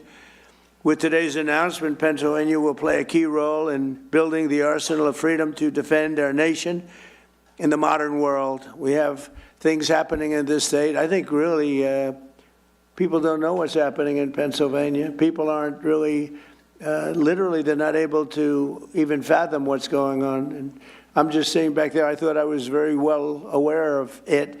And then I'm meeting people, very well-known people, and they're saying what they're doing here. We got to get the word out a little bit, because this is very much of a miracle, very much of a miracle. Highly respected people. The talent and innovation in this room will keep America safe for many years to come. They are very advanced, the most advanced equipment anywhere in the world. Under the Trump administration, we've invested a record $1 trillion in the United States military, and next year, I'm proud to say, and Pete, we have to get moving on this, $1.5 trillion we're going up to, and we need it. It's all made in the USA, so it's not, as shown, it's not fully a cost. You know, it's cost. We got to take something, but it's called jobs, and when you think of it that way. But 1.5, I built the military in my first term, and I used it in my second term, and as you know, Venezuela was actually 48 minutes, but let's call it one day. And we've paid for the cost of that war 50 times over, more than 50 times over already. And they've been great, the people from Venezuela. The leadership has been fantastic, and we're working with them, and the big oil companies are moving in. They've made more money for themselves in the last few months than they made in the history of the country. And it's just it's being properly run. They have oil. They have so much oil. You find the oil there, Pete, you just look down on the ground and you say, oh, that's oil. Just drill it. There's very few places that have anything like that. But we have a great relationship with the leadership. We've worked with them very closely, and we're bringing all the big American companies in, and it's been very much of a miracle. Millions and millions of barrels a day. The spirit of our armed forces is the highest it's ever been, with every branch setting records for recruitment. And I will tell you, during the campaign, when I was running against Kamala, she had no clue, but Joe had no clue either. That's why they got him out of there. I had to run against two people. Everyone else runs against one person. You do well. Joe wasn't doing too well. He was down like 28 points. So they said, let's replace him. That's like replacing a fighter. You're doing great against the guy. I said, let's put somebody else in. Fortunately, she wasn't much better than he was. And somebody said she's leading in the polls. That's not possible. But if she is, that's fine. You got to go out. You got to win. But what's happened with the election, this was an amazing election. Think of it. We won every swing state. We won the popular vote by a lot. We won 82%, 87% of the counties in America. That's a big one. We won the Electoral College. We won everything. But all 7 swing states, the big thing was, could anybody ever win all 7? We won all 7 swing states, and we won them by a lot. So it was a great, great achievement. But when it came to joining the military, we had vacancies, empties. We had a situation that actually it was remedied largely, Pete, I think on November 5th when we won. It was even before we took office, it was remedied to a certain extent. And when we took office, so now we have overflow crowds trying to get into the military, and that includes our policemen, our firemen, anybody with a uniform on. They were very ashamed of our country, and now they're very proud of our country. And we're setting recruitment records like we've never had before. In fact, it's a great time if you want to expand the military a little bit. It wouldn't be bad, because we have unbelievable, talented, in good shape, in unbelievably good shape. You know, we had something pass in the United States Supreme Court. It was called merit, and nobody thought that was going to happen. I didn't think it was going to happen, actually. We're trying to get it. And everything now in our country, again, is based on merit. Getting into colleges is based on merit. When you have somebody with great boards, great marks, all A pluses and A's and the highest board marks, and then doesn't get it because somebody with far less capability gets in, it's nasty, but it's, you know, our country was built on greatness, and it was based on success. It was based on merit. And now we have that, and that includes the military. And the people that we have in this military, you can send most of them to Hollywood, and they could become like movie stars. They are unbelievable, and you saw that in Venezuela. I met them backstage, and these are people that are. It's a whole different ball game. So I just want to thank everybody. That was a decision. That was a tough decision to make. And it took courage to make that decision. Nobody thought that was going to be made, but they gave us back our beautiful merit system. And now the best people get into the best positions. They get into the best schools. They get into the military. We actually have strong people going into the military now as opposed to people that aren't strong or that shouldn't be there. And it's like, I call it central casting. Washington, D.C., we're using the military in there, and our crime rate's down 92%, and it's gone from an unsafe city to one of the safest cities, the capital, one of the safest cities anywhere in the country. Restaurants are booming. The restaurants were all closing. People were afraid to go to a restaurant.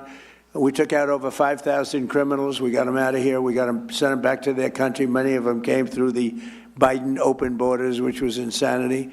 We got them out of this country, and we did a real job in Washington, D.C., and I will say Memphis is a similar kind of a thing, a little bit. We started it a little bit later, but they're down in crime 78%, and New Orleans, Louisiana, the governor called me up, Jeff Landry, great guy. He called me and he said, we have a problem. We have the Mardi Gras coming up, and this place is loaded up with crime.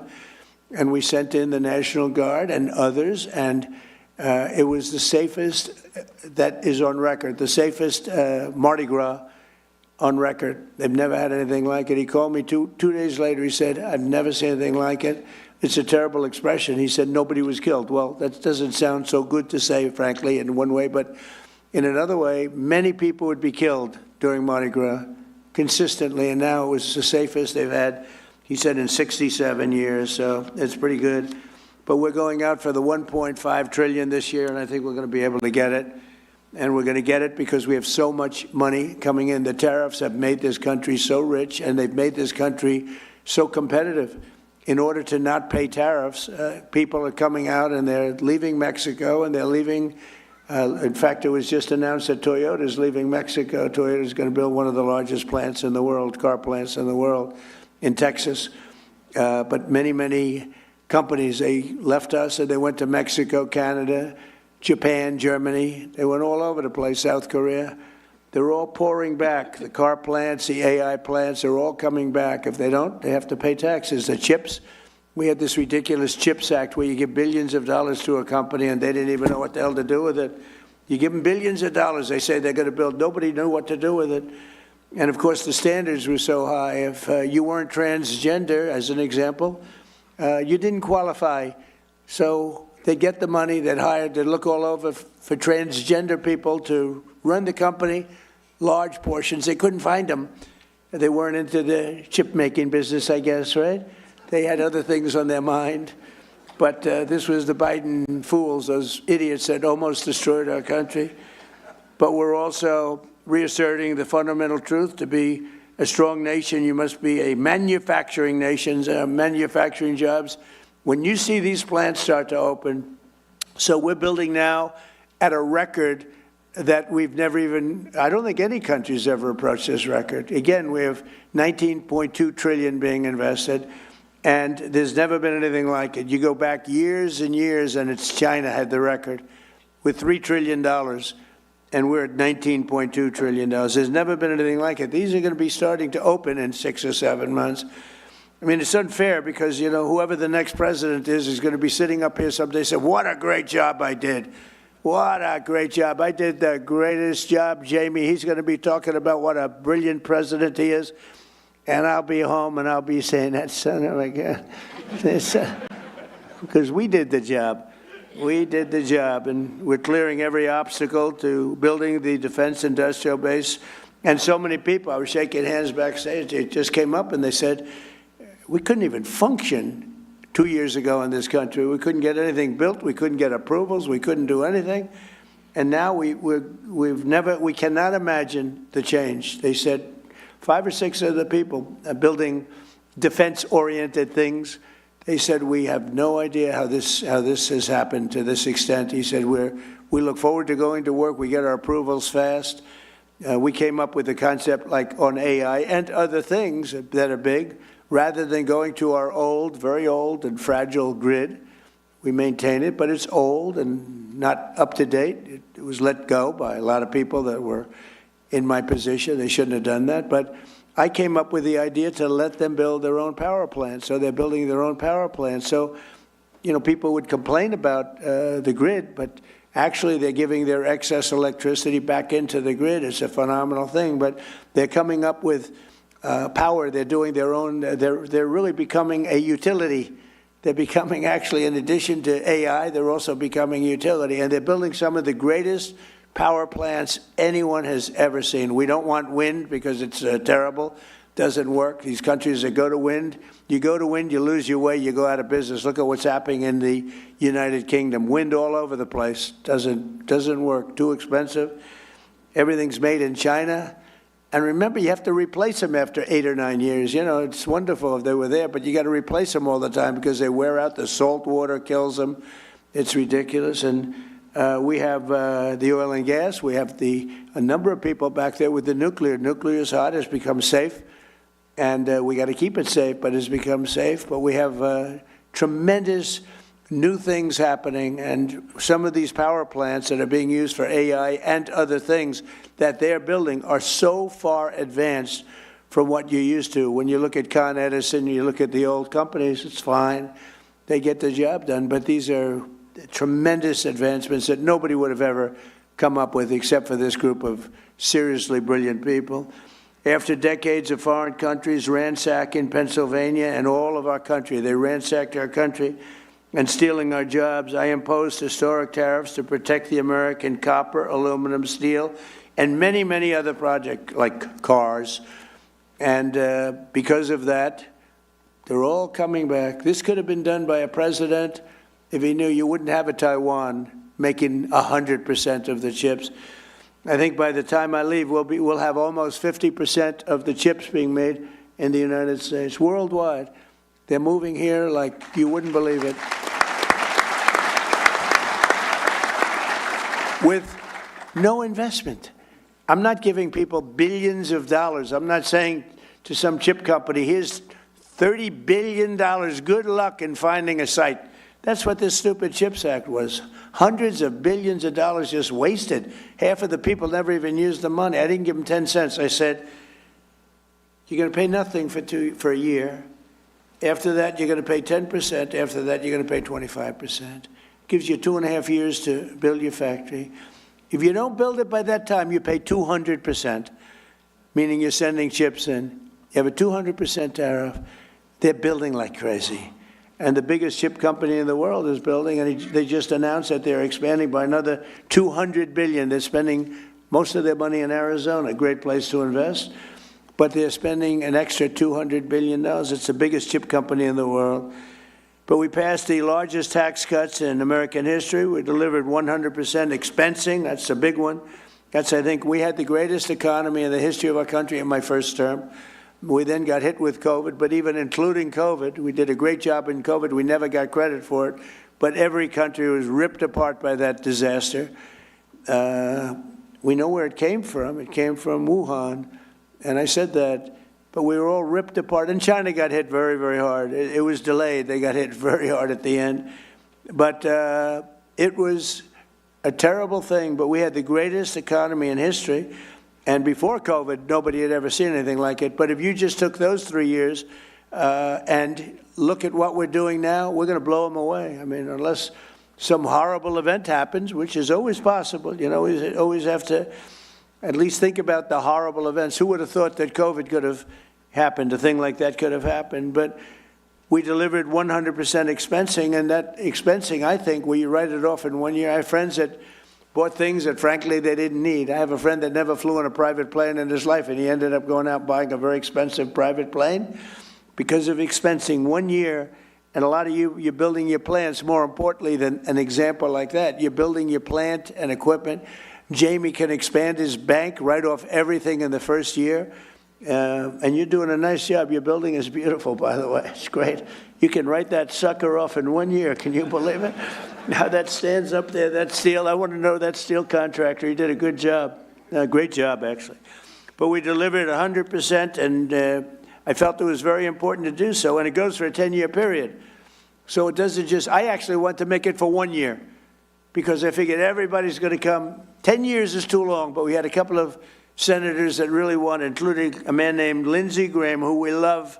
And Lindsey, we pay you respect because he was some special guy. Lindsey, David, was a big proponent of 10 years instead of 1. In other words, you could use this for 10 years instead of 1. I said, but Lindsey, 10 years is too long. It lets them It gives them too much time. He said, oh, no, we have to do this. I said, no, go ahead, Lindsay. What the hell do you know about business, Lindsay, right? But he was great. We're going to miss him, right, David? We're going to miss that guy. What a way he was, yeah.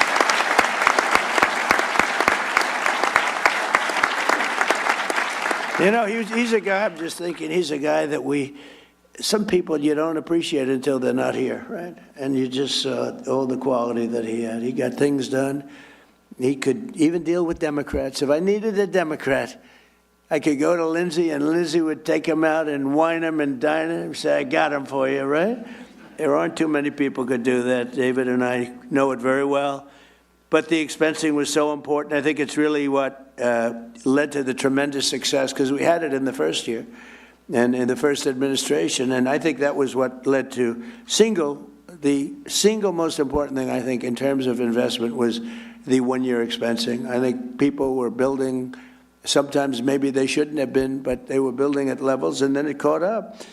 We passed the largest regulation cuts in American history by far, and we unleashed American energy, including Pennsylvania oil, gas, and clean, beautiful coal. We're back in the coal business. We have so much technology and changes have been made in coal. And in the Trump administration, you're not allowed to use the word coal without preceding it by the words clean, beautiful, and Chris Wright, who you know so well, and Doug Burgum. They've been a fantastic team. And they were making a speech. And I said, nobody can say coal without preceding it with clean, beautiful. But this whole speech was on coal. And they kept saying, clean, beautiful coal, clean, beautiful coal. And I said, okay, it's enough. But it is. And look, I hate to say it, but it's what China uses. They're building now 58 massive coal plants. And, they're responsible for building the windmills. And I said, how many windmills are they building in terms of using on their land, John? I want to know. If you see any, let us know.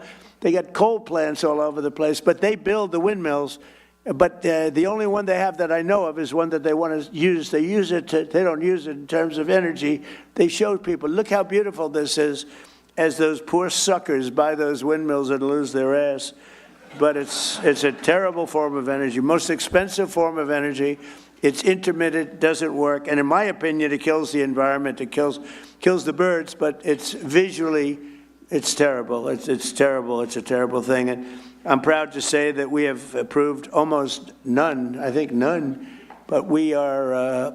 Everybody's under an order. No windmill. We don't want the windmills. We don't want them, and let somebody else use them. But everybody using them is in very big trouble. They're in energy trouble because they don't work, and very expensive, most expensive form of energy, and they don't work. And I've been saying it for 4 or 5 years, and people still buy them. Maybe not quite like they used to, but people still buy them. It's crazy. But we unleashed American energy, including the Pennsylvania oil, and the Pennsylvania oil is doing unbelievably well. We saved the great American company, U.S. Steel, and I worked with Selena Zito. I don't know if Selena's here. Selena here? She's so... Where's Selena? Where is Selena? I love Selena. Where is she? She's queen of the Rust Belt. But you're no longer the Rust Belt. You're really the Money Belt. I have a new name. Selena, are you here? I'm here. Come on up here, Selena, will you? She's the queen. She is the queen of the Rust Belt. Now she's the queen of the... And be careful. Don't fall down the stairs like Biden. Come on, Selena, get down here. Grab her, everybody. I want to show you a woman that knows what she's doing. She knows what she's doing. I had no idea she'd be here, but anything having to do with Pennsylvania, any of these great states, she's around. Well, Selena, I want to thank you. You're really a talent. That's only because she writes so well about me. If she wrote badly, I'd say, get her the hell out of here. Selena, thank you, honey, very much. We appreciate it. Really amazing person. Thank you. No, she loved this area. She loved the people, and she saw it going to hell. And she knew more about it than anybody else. And she also knew it had more potential because of the people. And she would write about it like nobody would believe. And she's one of the top writers in the country. And I hate to say this, she writes for the Washington Post. But she's one of her many outlets. I hate to mention that, but she's done a phenomenal job of explaining what's going on. And she really just believed in the area, but she believed in the people of the area. They're incredible. You're going to find all of you geniuses that are building your plants. You got the best people in the world working here.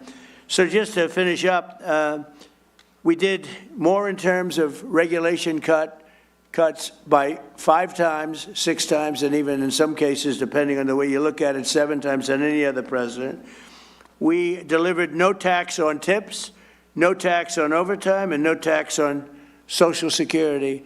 And we're building a beautiful military complex and a ballroom combination at the White House, and they were working on Saturday and Sunday, partially Sunday. And I went and visited a couple of hundred men that were working round the clock. It was Saturday night, late, very late, 11 o'clock in the evening. And I said, "You're so lucky I'm president because there's no tax on overtime." Think of it. They're making a lot of money, and there's no tax on overtime. But there's no tax on tips, no tax on Social Security, and that's been good. And the other thing we did, which seems simple but never done before, when you buy an automobile, some people have to pay, and they have to go and borrow money from a bank. You're allowed to deduct the interest payment from your income taxes, and that's a big deal, but only if the car is made in America. So that's been great. So all of these things have added up to a level that we're booming. The country is booming, and we'll have Iran defeated soon. They'll be defeated very soon.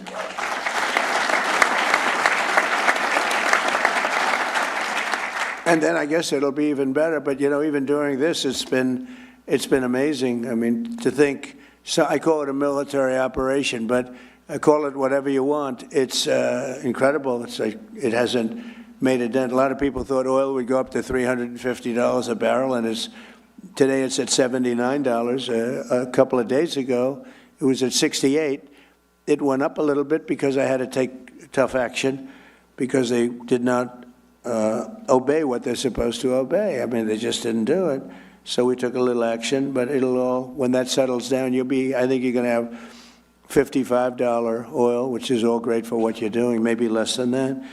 But this year alone, we've added 18,000 new manufacturing jobs, and that number could go up by 10 and 15 times as these factories begin to open, including, remember Obama used to say, "You'll never have another manufacturing job in the United States." Can you imagine? And these are the best jobs. These are the highest paying jobs. They're the best jobs. He used to say it all the time. People would say, "Oh, that's so bad you talk about him that way," but he did a bad job. And he was very bad on Iran because he basically gave them the money. He made what a horrible deal. He went away from Israel and he went to Iran. And that's part of the reason that we're stuck with this whole situation. But including more than 3,000 new manufacturing jobs right here in the Commonwealth, and the number will go up many times that over the next couple of years. And less than 2 years ago, we were a dead country. I say it all the time. King of Saudi Arabia told me, I was with him 2 years ago, he said, "You know, it's amazing.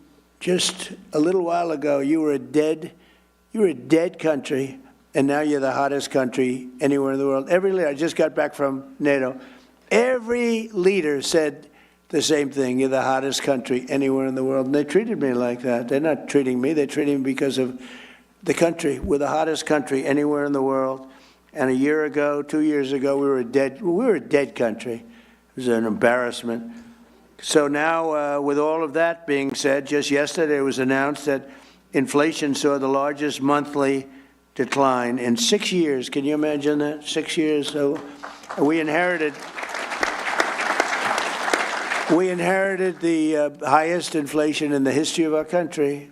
And it was really amazing. You know, we inherited it. And then I had my first news conference the day after I took office.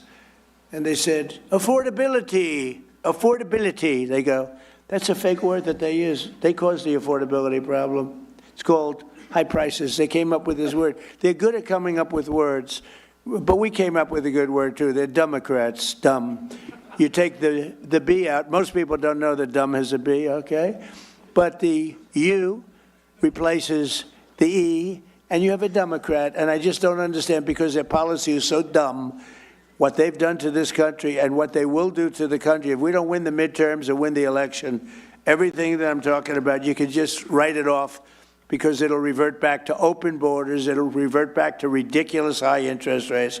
And again, we should have the lowest interest rate of any country anywhere in the world because we make them all sing. But since I took office, defense investments in Pennsylvania are up by nearly 25% compared to crooked Joe Biden. And today we're adding $10 billion, and I think the number is going to end up being about $19 or $20 billion. And we'll be building 2 massive national security multi-mission vessels at the beautiful and historic Philadelphia shipyard. I met all the guys doing this, worth up to $1.5 billion, and it's a purchase of lots of vessels. We're going to have a lot of vessels being made there. We're also thinking about doing some purchases outside of companies that come here and build. They have to reteach us. You know, we used to make a ship a day, and now we're a laggard in that department. We do lots of great things, but we're a laggard there. And a lot of our shipyards were sold for real estate projects on the water. I bought one, actually. It was quite nicely located. But I didn't know I'd be president. If I knew I'd be president, I wouldn't have done it. I said I'd rather have a shipyard, right? But it worked out okay. You know, they had the best locations. A lot of those locations were sold. And we have to build our Navy, Pete, right? We got to get it going. So we're going to probably look at some of these companies that are coming in from South Korea and other places, and they're working with us on ships. And we're going to also buy some ships that are made outside of the area. And we're going to have we need a lot of ships for our Navy, a lot of ships, despite the fact we have the greatest Navy in the world, but our ships are getting older. And we really got out of that business. We built an aircraft carrier for $19 billion, which is crazy.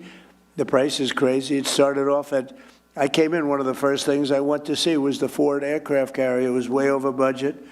And it had things on it that you didn't need, like it had magnets to lift up the elevators with 10 and 12 planes on them. Think of it. It had all sorts of modern day things that were all, instead of using steam for the catapults, they used electric. Let's have an electric catapult. And so when I went to the ship, because I came into office and the ship was way over budget, built in Newport News, unfortunately, was way over budget. It was going to cost $3 billion. It was up to like 18, 19. It was terrible. And I said, I want to meet the catapulter. And a man came over along with 4 of his assistants. And I said, what's better, electric catapult or steam? He's been there for 25 years. He said, steam is better, sir. We can fix it with a hammer and a blowtorch. When the electric goes bad, I have to send to MIT to get geniuses over here. I said, steam is better. Yes, sir, it's better. So why did they do electric? Because you can have the catapult go like this, but you can't put planes on it, sir. It takes you 39 seconds. By the time the 39 seconds is up, you have a full head of steam. And I love breathing that steam, sir. That's the cleanest air you've ever seen. But I said, so you're saying we spent billions of dollars extra to build electric catapults instead of using, and I said, what else do you hear? He said, the elevators are no good, sir. They're lifted up by magnets. So here's my deal. I said, when Caterpillar tractor, and I watch more tractors than any human being on earth, rip rock, right through rock. It's all hydraulic. So I said, when Caterpillar goes into the business of using magnets to lift up their little blades, when they go in and when they go away from hydraulic, I'll tell you what, I'm going to do something. I'm going to start using magnets, but we don't want to use them. So we're not letting any, Pete, we're not letting any more ships be built with the ridiculous billions of dollars more they spent on electric catapults, and they're not good.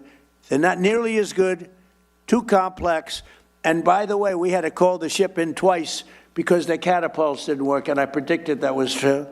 And the same thing with the magnetic elevators. We want them to be made hydraulic, which it can be hit by lightning, it can be hit by anything. When a little water touches the magnets, it doesn't work anymore. You're in the Atlantic Ocean with waves that are 60 feet high, and the Pacific Ocean with waves that are 70 feet high, and they're talking about magnets. It makes you want to get sick.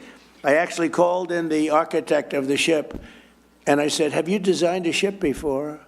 Well, I haven't spent a lot of time on that, sir. No. Even the cab, you know, the tower, they have it in the back instead of in the middle. It's supposed to be in the middle where you have more room. I said, why'd you move there? Well, we thought it was very good. Why did you do it? And why is the ammunition under where the Admiral is, the tower? They have the tower, and they have the ammunition under the tower. I say, if I'm the enemy, I know where I'm aiming. These people, and the thing costs like $20 billion. It's ridiculous. All right, so we're changing all of that, right, Peter? You'll be fired so fast if you don't. No, but a lot of this is common sense stuff, really. I mean, I hope I'm not boring anybody, but it's all common sense. This isn't exactly part of my speech, but I got to tell you. You know, I'm getting it all out now, all the anger I have when I hear about electric catapults that don't work. Crazy. It's crazy, but okay. I hate to mention this name now because they're a little slower than we want, but that's okay. General Dynamics will invest $2.5 billion in Rhodes Industries to build Navy submarines. They make the greatest submarine in the world. We're 10 years advanced over probably Russia is number 2. We have to make them faster. That's the only thing. We need submarines. But they make a great product. In all the cases, we make, if you look at the Patriot missile, if you look at the Tomahawk, which is the offensive, if you look at all of the things, they're better. We have to make them faster. That's the only thing. And Dan, you got to get them going a little bit, right? We have to make them faster. And Pete and I have meetings with them every month. And they're all building new plant and equipment. Boeing is building it. I see, Kelly, a lot of them, 4 of them. And it's very important. So this massive new investment by General Dynamics is going to create right here 1,500 new jobs. The munitions firm Day and Zimmerman in Philadelphia will provide $2.3 billion worth of operations, maintenance, and support to the Hawthorne Army Depot. And EOS in Pittsburgh have just agreed to a multi-million-dollar partnership with the Department of War to build, don't we love that name better? We won World War I. We won World War II. Then we decide to go politically correct. Let's go with defense. No, it's war. And I said to Pete, Pete, don't you like that better? He said, it used to be Department of War. And then we got politically correct. And we go in and knock out the Middle East and go home. Everybody said, why did we do that? What did we get? But we had greatness, and that's what we have again. Now we have greatness again. As an example, Venezuela. Where'd you have here? When was the last time you heard that you had a war and you paid for it 50 times over? We have wars and we lose money. We have wars, we blow up something and we leave, and everybody said, what was the purpose of that? Nobody can answer the question. We don't do that anymore. But EOS in Pittsburgh just agreed to a multi-million-dollar partnership with the Department of War to build energy storage technology in support of our Golden Dome missile defense shield. We're building a Golden Dome over our country, and it's going to be a very effective one. We had 111 missiles shot a few weeks ago by our lovely friends from Iran. They were aimed at the Abraham Lincoln, which is a beautiful aircraft carrier, by the way. The SS Abraham Lincoln, 111 in a short period of time. Out of the 111 missiles shot, 111 missiles were knocked into the sea easily. Think of that.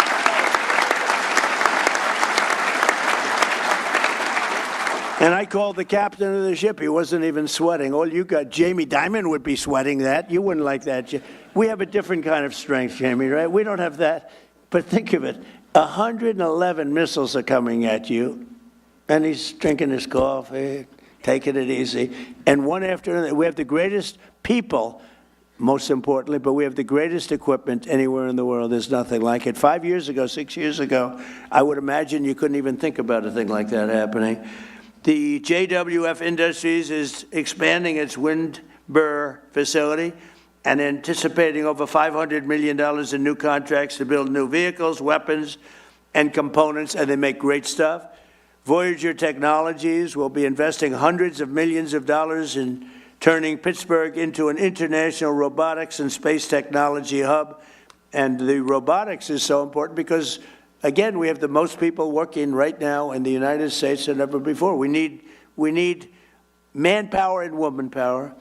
The AI software company Air will be spending $450 million to expand their Pittsburgh office, and Carnegie Robotics in Pittsburgh will have the chance to produce hundreds of millions of dollars worth of autonomous technology for the United States Army and its vehicles.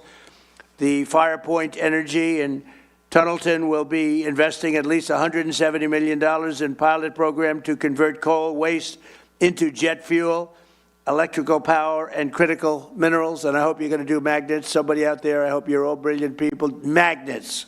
Do magnets. Okay, I'll tell you how to make money. Do magnets. You're doing a lot of great stuff. Do magnets.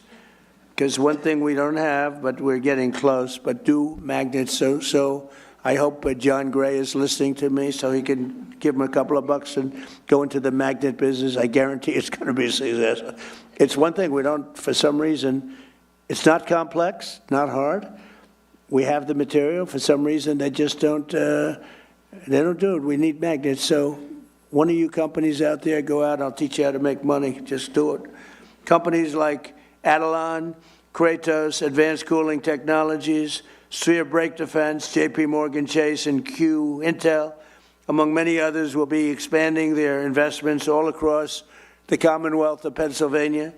In addition, the defense subsidiary of the legendary Pennsylvania company, Mack Trucks. Oh, I met him the other day. Where's Mr. Mack Truck? Where the hell are you? He was great, making a beautiful, thank you very much, making a beautiful truck. He's trying to sell 15,000 of them to us, 15. I said, how many are you looking to sell? Sir, 15,000. I thought he said 15 because it's a big, beautiful truck. I made a speech 2-3 weeks ago, and they had a sample of the truck right behind where I spoke. It made me look very small, sort of like Dukakis, remember, in the tank? I said, get that truck the hell out of here. I immediately thought of Dukakis with the helmet and the massive helmet, the massive tank, and you didn't even see him. That was not good. He went down 20 points after that. So I said, get that truck out. But the truck was amazing, actually. But I said, how many? He said 15,000. I thought he said 15. So I said, he's going to sell 15. That's a lot of trucks. He said, no, actually 15,000, sir. So, but it's a beautiful truck, and I think he's got a good shot at doing it. And he'll be building $222 million worth of powerful new vehicles for our military already in a different truck. And Mack Truck is doing really well, and they've been great. And because we're here in Pennsylvania, where State Trooper Michael Farrow was killed just 2 weeks ago by an illegal alien operating a semi-truck on a commercial driver's license, which he should never have had. He was here illegally, came in through Biden.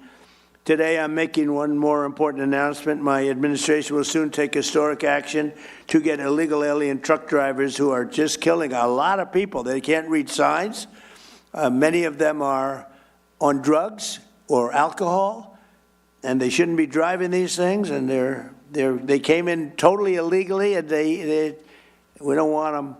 But they are driving all over American roadways, and we're going to replace them with proud American veterans. We're going to take our veterans, we're going to teach them a lot about driving trucks, and in many cases they know. We're going to say any American who's driven a heavy truck for our military will automatically be eligible for a commercial driver's license.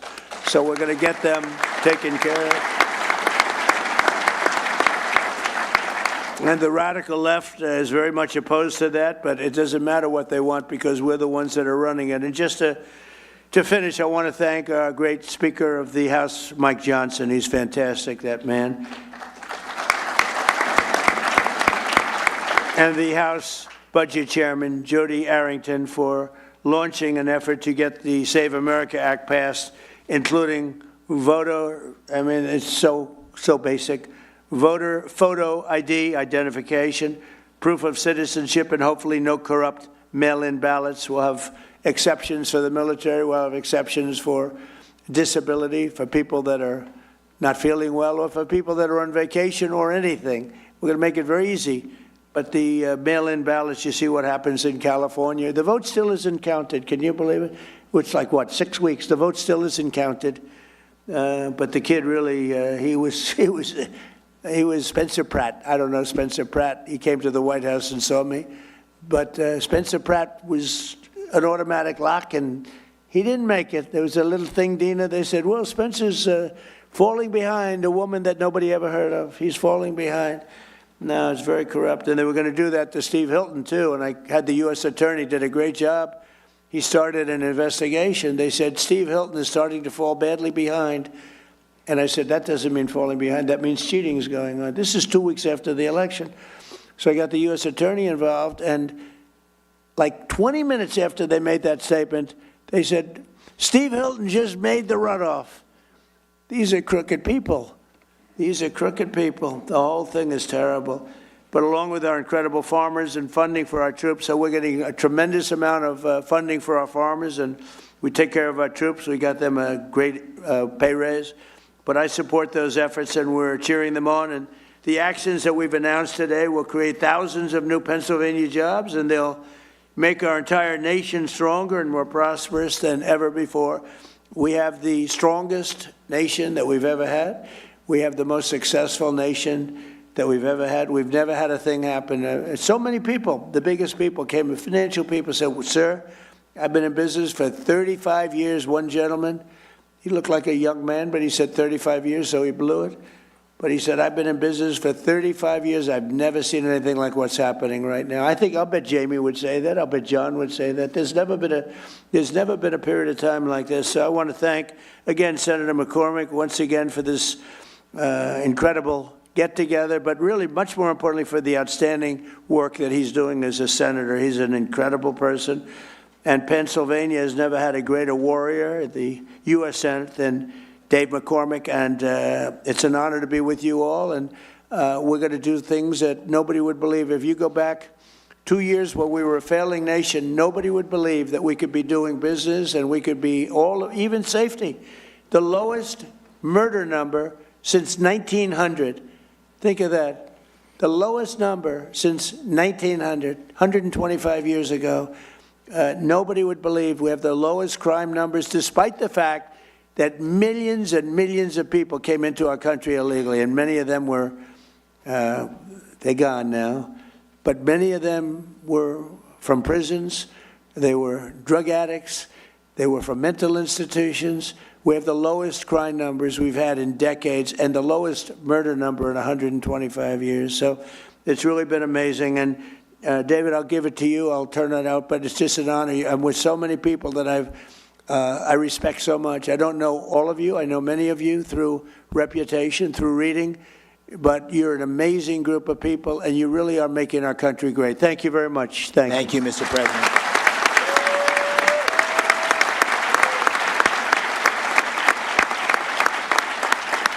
Thank you. Thank you, sir. We are so honored to have you here. I know you've got a special love for Pennsylvania, and Pennsylvania has a special love for you. And this is all about your vision of peace through strength. And what's happening here at this summit is really all the people we need in the room, the prime contractors, the energy leaders, the emergent technologies, the leaders in labor, the leaders in finance, all the team that needs to be in place to implement your vision. So if it's all right with you, what I'd like to do is turn to the Secretary of War, let him make some remarks, and then draw in some of the business leaders we have here. And I'll say the one little story is when I was on the campaign trail with the president, one time I walked off the stage and he said, you know what I like about you? He said, you don't talk too much. He said, you don't go on and on. There was somebody else there, I won't say who it was, he goes, going on and on. He goes, keep it short. And so we'll all keep it short. Thank you, Mr. President.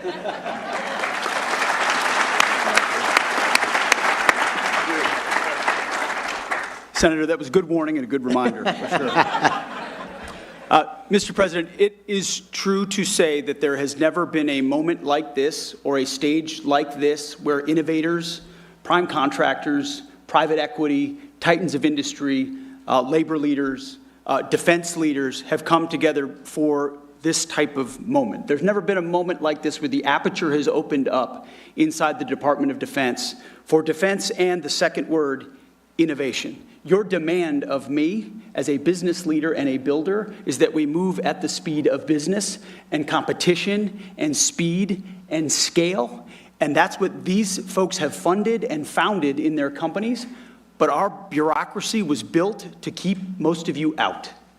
And we've been waging a war of attrition against the Pentagon bureaucracy to open up the aperture and make sure competition and speed and innovation and commercial options have a seat at the table. Not just great prime contractors who've been there for a long time, but many of our great companies that make many of our best systems started to look a lot more like the government than they looked like business. And so what the president does behind the Resolute desk with prime contractors, and you've been at those meetings, and I've been at those meetings, and it's a reminder to all of us that our nation needs the best weapons, not tomorrow, but today. And we need these companies not just adding an extra shift to the factory, but investing in another plant and another plant and another manufacturing line, which is what's happening here in Pennsylvania and all around the country. So when you talk about the arsenal of freedom, this is only something that a builder-in-chief could unleash, and you're doing it, sir, on American manufacturing and our industrial base across the country in energy. But in defense specifically, this is a generational investment in the future of our warfighting capabilities that our country has not seen since Ronald Reagan, and this one is bigger. Because what Joe Biden and previous administrations did to our military, you talk about a dead country. Well, we had a dead department, a Department of Defense, that was doing things the old way, sending the same money in the wrong direction, red tape, and monopolizing certain platforms. And you said we won't do it anymore, and the American warfighter requires that we change how we do these things. And we're going to hold the big guys accountable, which is what you do behind the Resolute desk with executive orders and no stock buybacks and no more delays. And we demand that you build new plants. And then we're also going to make sure the new runners, the fast runners, the young guys, the companies, the tech companies, our best innovators have the ability to get into the Defense Department. You shouldn't have to sue your way in to the Department of War, which is what companies in the past have had to do in order to compete. I hope these companies can attest the fact that because of President Trump's leadership, we have an entirely different department.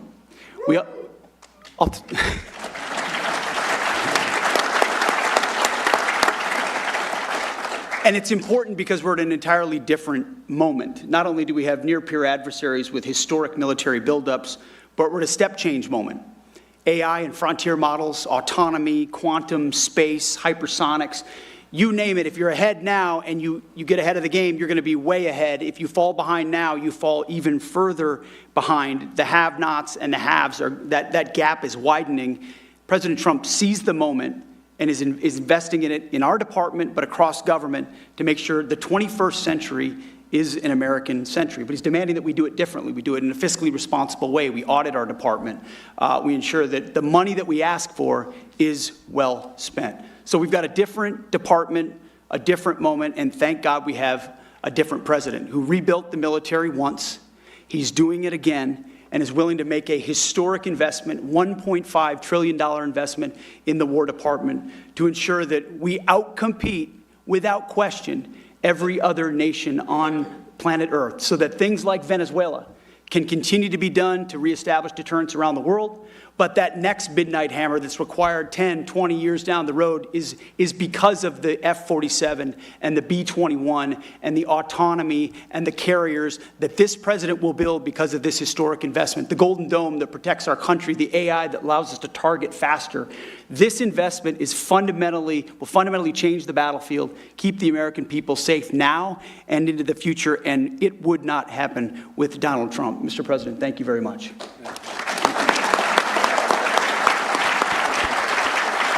Thank you, Mr. Secretary. Thanks for everything you're doing. You know, last year, it was almost a year to the day, Mr. President, where you were in Pittsburgh for the Energy and Innovation Summit that Dina and I hosted.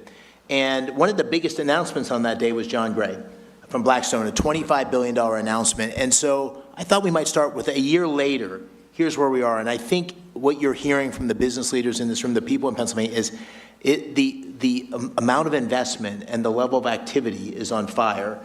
And John's a perfect example of that. So, John, if you could just give us a quick update. Sure. It's great to be here in Pennsylvania. President Trump, I want to start by thanking you for the deep commitment to supporting investment in American innovation in infrastructure, AI, and defense.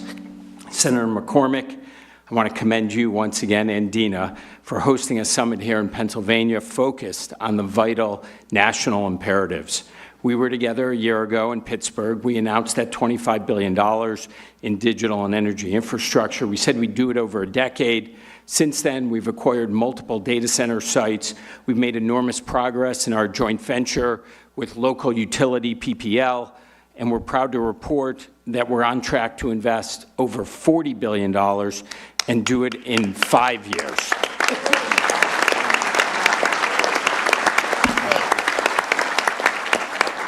$50 higher, 50% less time, not bad. These investments will create nearly 20,000 good-paying construction and permanent jobs, deliver meaningful benefits to communities, and help ensure that America stays at the forefront of the AI race. This would not have happened without the conference that you and the President hosted last year.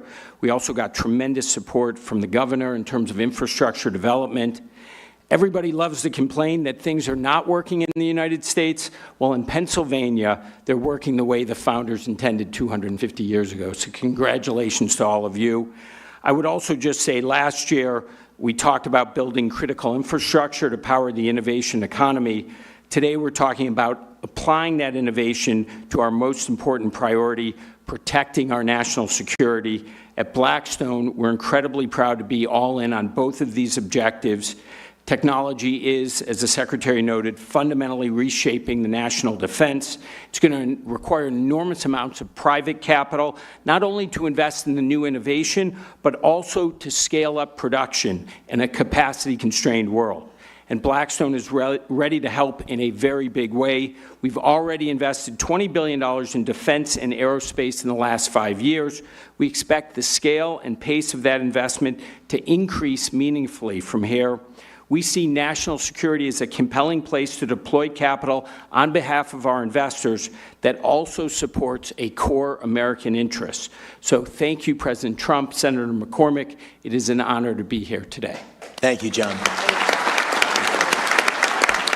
You know, sir, you noted this, but one of the strongest voices in corporate America, someone who has spoken out in very similar terms as you have about peace through strength and about the need for America's military and economy to be strong, is Jamie. And Jamie's really taken this on. He's written extensively about it and made this a priority for J.P. Morgan in terms of national defense and resilience. So, Jamie, I wanted to just call on you and ask you to describe why you think this is such a priority and how the things we're doing here and the President's agenda is supporting that. So thank you. Mr. President, Mr. Secretary, Senator, there's nothing more important for our country, and in fact, don't think it's an exaggeration to say for the whole free and democratic world, that America maintain the preeminent military supported directly by the preeminent economy of the world. It's none too soon. We got behind, but God knows this is now, you guys have ignited the American dream, and you've ignited security and resiliency. You've reignited that arsenal of democracy that we have in this country, and it's just critical. There's a microcosm in Philadelphia, obviously in Pennsylvania, Philadelphia. I was at the Philadelphia Navy Yard this morning. There's only a small piece of what we're doing, and a small piece of what a lot of other people here are doing. That Navy Yard actually built ships in the Revolutionary War, ships in World War I, ships in World War II. It was closed down at one point. But the local government and the federal government have reopened it up. You now have ships that are going to be built there by Hanwha, a Korean company, and Rhodes Industries. They're both adding 400 or 500 jobs. People should remember when they add those jobs, there are another 5,000 jobs to be added to support it. A lot of small vendors, contractors, et cetera. And we're also helping, very importantly, to ignite that American dream part, is to get the kids, whether older or younger, whatever their backgrounds, were trained. And there's a school there, partially by Hanwha and partially by the government, to train welders. These welders get paid while they're in an apprenticeship. They get health care while they're in an apprenticeship. When they graduate, I think after 16 weeks or something like that, they make $80,000 a year. That is the American dream. They go on and buy a house, get married, have a family, et cetera. And this is one small effort, and that's one microcosm. We need to do this around the nation, in fact, to help some of the other nations around the world, friends and allies, do the best they can to rebuild some of their militaries. So my hats are off. I applaud everyone in this room who's helped with this effort. There is nothing more important to leave this world safe for our children. Mr. President, thank you. Thank you. Thanks, Jamie. I know you know Jim Takelet well from Lockheed. A small fun fact, so when Lieutenant McCormick got on the plane to deploy for the Gulf War, Captain Takelet was the pilot of the plane out of Pope Air Force Base in North Carolina. And so we've known each other, I guess we got to know each other over the last decade or so. But Jim and all the major primes have big operations in Pennsylvania. And Jim, I think you have an announcement even today that I was unaware of until earlier today, which is great news. So please give us a quick update on what you're doing in PA. Definitely, Senator. Remember that thing he said to me about short. First of all, Mr. President, thank you for inspiring all of us to get together at an event like this. Secretary Hegseth, really appreciate your driving the acquisition transformation that is very much needed, as you just described. And Senator, this is an amazing gathering. For organizing it, you and Dina, really, we all owe you our thanks, so I appreciate doing that. So I was born and raised on the north side of Pittsburgh. My dad was a Boilermaker. And if I could have welded a straight bead and passed his test, Sean, I'd probably be in Boilermakers Local 154 in Pittsburgh right now. But it worked out that I'm here today with you. And people like my dad from Pennsylvania, the workers that we have in this state are why we have 5,000 employees here already. And what we're going to announce today is in our Archbald, Pennsylvania plant, where we make missile components for air defense missiles, sir. We're going to add another 700 jobs. We're going to double the size of the plant, invest $60 million, and add 160,000 square feet to that plant, doubling its size.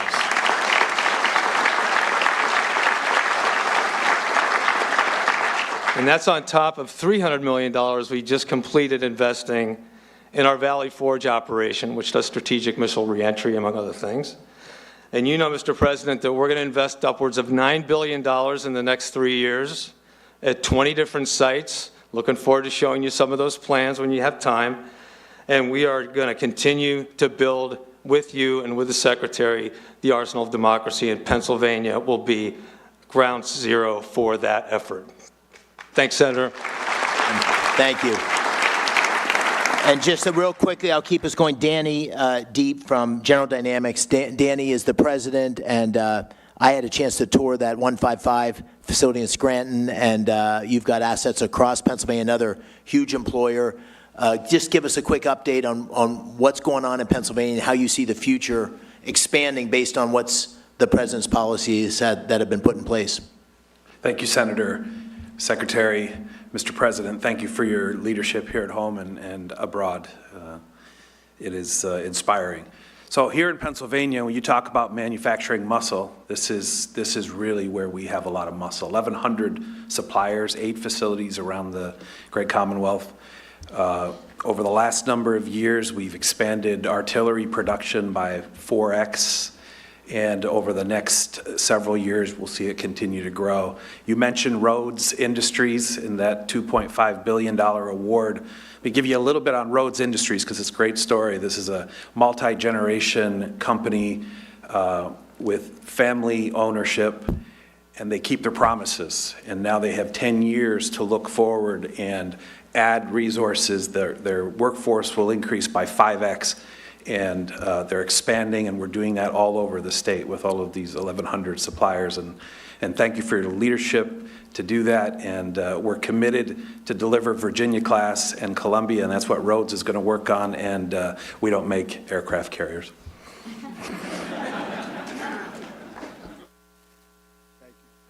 Thank you, Danny.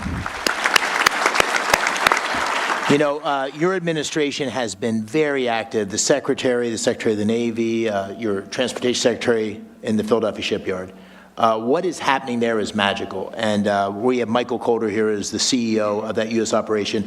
But it is with Hanwha's oversight and leadership, we are bringing next generation shipbuilding back to the United States. And it's incredibly exciting. Maybe just give us a quick update on that, Michael. Thank you, Senator.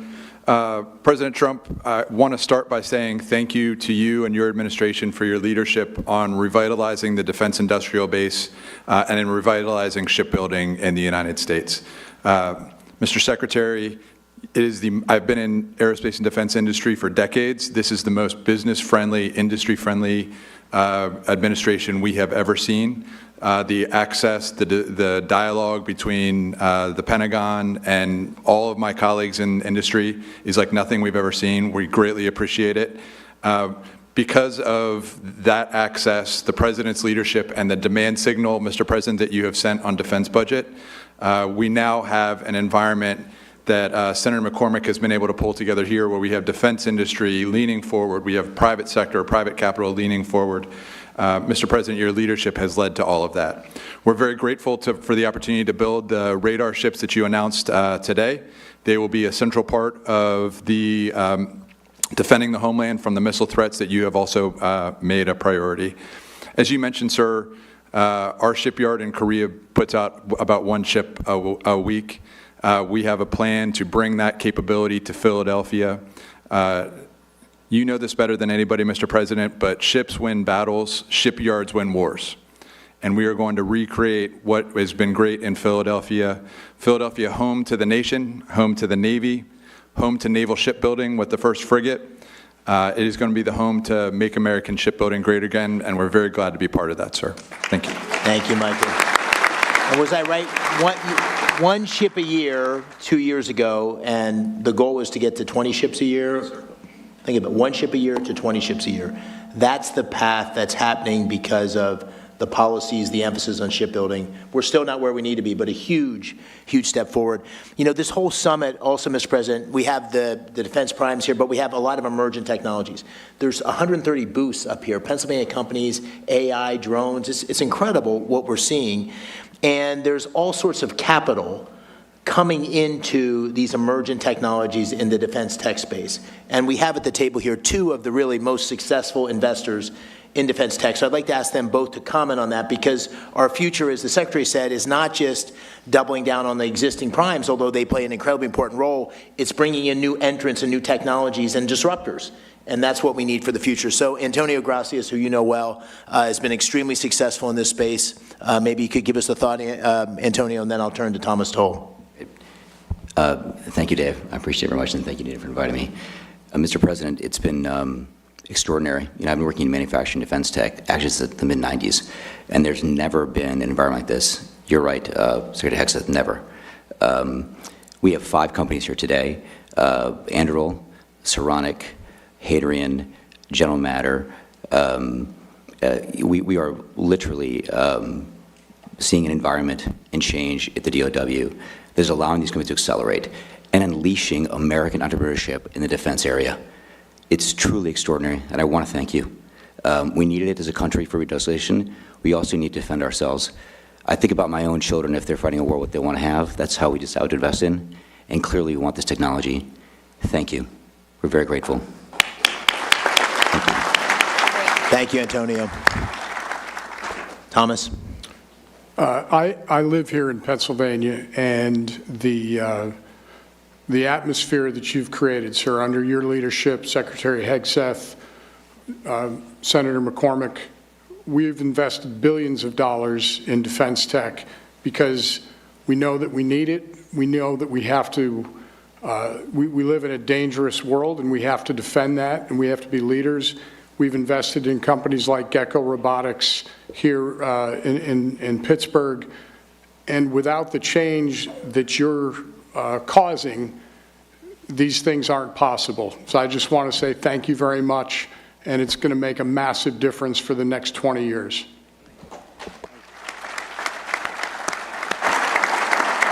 You know, Mr. President, one of the things that you talked about constantly on the campaign trail, and that I tried to talk about as well, and that you've been focused on like a laser, is jobs. And what's happening here in Pennsylvania is that if you go to talk to any manufacturer or any job site, they can't get the skilled workers they need because there's so much new investment and activity going in. So we need to take advantage of this moment and build the workforce. In Pennsylvania, we have an incredibly skilled workforce.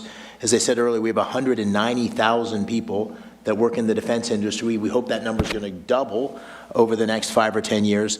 But one thing I think we can all agree on is the American dream is going to be pursued and captured by creating these great paying jobs for the next generation of folks. And, Sean McGarvey, who has become a friend, I called him during the campaign, and he didn't think you or I was going to win. And we bet a steak dinner, and he ended up losing on that steak dinner and has been a great ally in terms of what we need to do for our workforce to be successful. So, Sean, maybe you could say a few words, what you're seeing and what the workforce of the future needs to look like. Well, thank you, Senator, Mr. Secretary, Mr. President, and the President knows, my business better than I know my business. We've been in the workforce development business when it comes to construction skills for 100+ years. We have 1,600 training centers across the United States. We spend $3 billion of our own money every year. We don't need any money from anybody in the audience, anybody on the podium, the federal government. We got our own. We have 21,000 instructors. We have 300,000+ people in our programs right now, registered apprenticeship, and we can ramp that up to 1 million. So we can meet the needs of this industry and the other industries, the tech industry, the power generation industry. But what we need is deals, and we need deals way further up the pipeline when other decisions are being made. Our members, have historically been just great patriots in this country, whether it was World War I, World War II, entering the Seabees to build the airstrips and the bases across the world, the Manhattan Project, building Oak Ridge, Savannah River, you name it, and still working in those facilities today, all the way up to COVID. When we had to keep hospitals open, build temporary morgues, it was the members of the building trades that stepped up and did it. So we believe that highly skilled craft workers are a national security issue, and we are prepared to meet any needs necessary right here in Pennsylvania for Senator McCormick or for anybody across this country, and we appreciate the opportunity to do so for our country, Mr. President. Thank you. Thank you, Sean. Thanks for the great support for everything you've done on our workforce. Mr. President, I think I might ask the Secretary, Dan Driscoll, to make a few remarks and maybe close on that.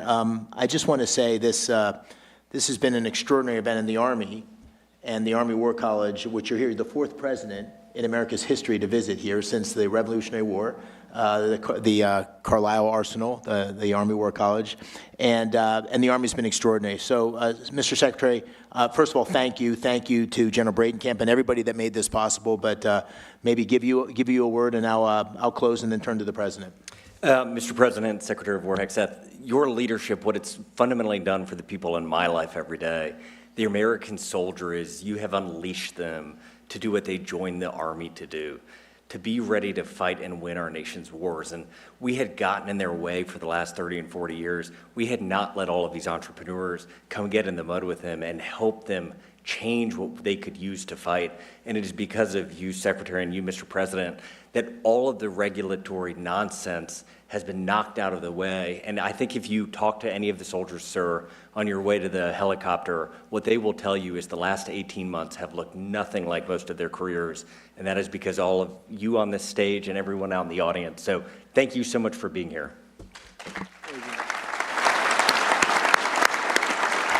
Mr. President, just let me close with the following remarks. I think we're in the middle of an enormous transformation in America that's being led as a result or taking place as a result of your leadership. The defense industrial base, making sure our military is ready to take on these many challenges we see and evolves in a way that's able to ensure that we are going to remain the greatest military in the world. Under your leadership, that's happening. So thank you for that. On a personal note, I want to thank you for coming to Pennsylvania. I know it's hard with your amazing schedule, and you've done this twice. You did it last year, you did it this year. It is a catalyst for action. It's making huge things happen in Pennsylvania. Dean and I are so grateful that you're willing to do this for Pennsylvania and for our country. So thank you. We're eternally grateful, and we really appreciate your leadership.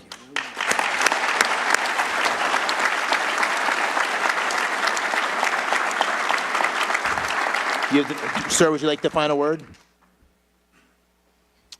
Well, I just want to say thank you all very much. This is an honor that I won't forget, and I appreciate your saying I've been here twice, which is pretty much maxed out once a year, but I'll be here again next year for you. Thank you. Thank you all very much. Ladies and gentlemen, the 45th and 47th President of the United States. Thank you.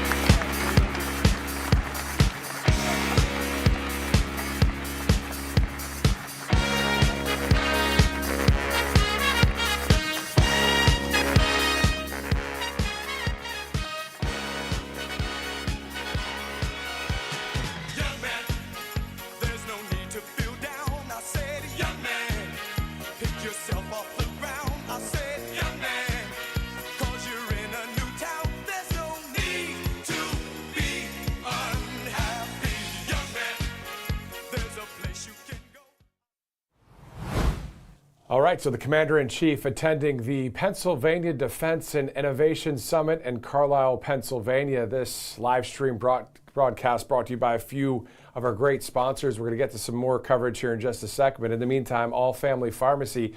Being prepared can make all the difference when it comes to your family's health care, whether you need an everyday prescription medication for a common illness or simply want to keep your medicine cabinet stocked. It's always better to plan ahead, and that's why we recommend All Family Pharmacy. They offer more than 400 medications, from maintenance medications and antibiotics to ivermectin, GLP-1 therapies, NAD+, and other wellness options.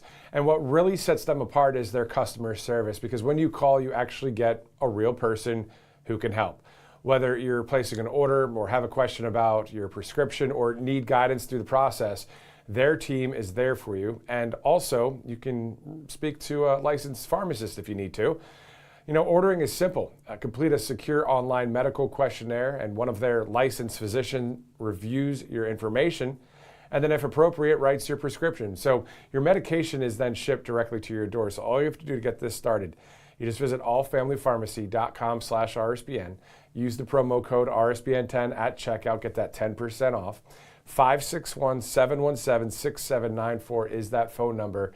A great American independent pharmacy, allfamilypharmacy.com/RSBN. Also, one more sponsor here. As you see, Birch Gold Group. We wouldn't be celebrating America 250 if it wasn't for our strong foundation set by the framers. Alexander Hamilton built America's financial foundation on the principle of sound, stable money, a principle later embodied by the gold standard. However, we abandoned that discipline back in 1971 and have since seen inflation try to erode the dollar's value. So what is the foundation of your savings? Is it gold or something that could be shaken, disrupted, or devalued? Birch Gold Group has been helping Americans solidify their savings with gold for the past 15 years. They'll help you convert an existing IRA or 401k into a tax-sheltered IRA in gold. You can learn how gold fits into your portfolio by texting the word Trump to that number, 989898. You'll receive a free no-obligation info kit as well. Now, with an A+ rating with the Better Business Bureau and countless 5-star reviews, let Birch Gold help you build your foundation with gold. Just text Trump to 989898. All right, we're approaching the top of the hour.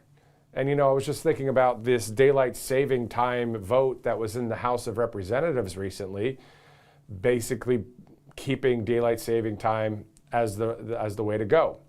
So that would mean, say it's winter time, it's the East Coast, it's Massachusetts, New Hampshire, Pennsylvania, New Jersey, wherever. It's dark by now, if it's winter time. But to think that 4:57 in the winter, 5 o'clock, 5:30, that it would be still sunny skies or bright out there. We'll see what happens with that vote. That's coming up. Of course, the Senate has to vote on that. Then we'll see then the president to sign that into law.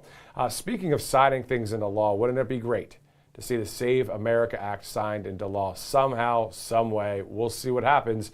We do know tomorrow night at 7:30 Eastern, right here on Right Side Broadcasting Network, we'll start our coverage for President Trump's 9 p.m. national address, primetime address, right here on Right Side Broadcasting Network. So we have a lot to get to.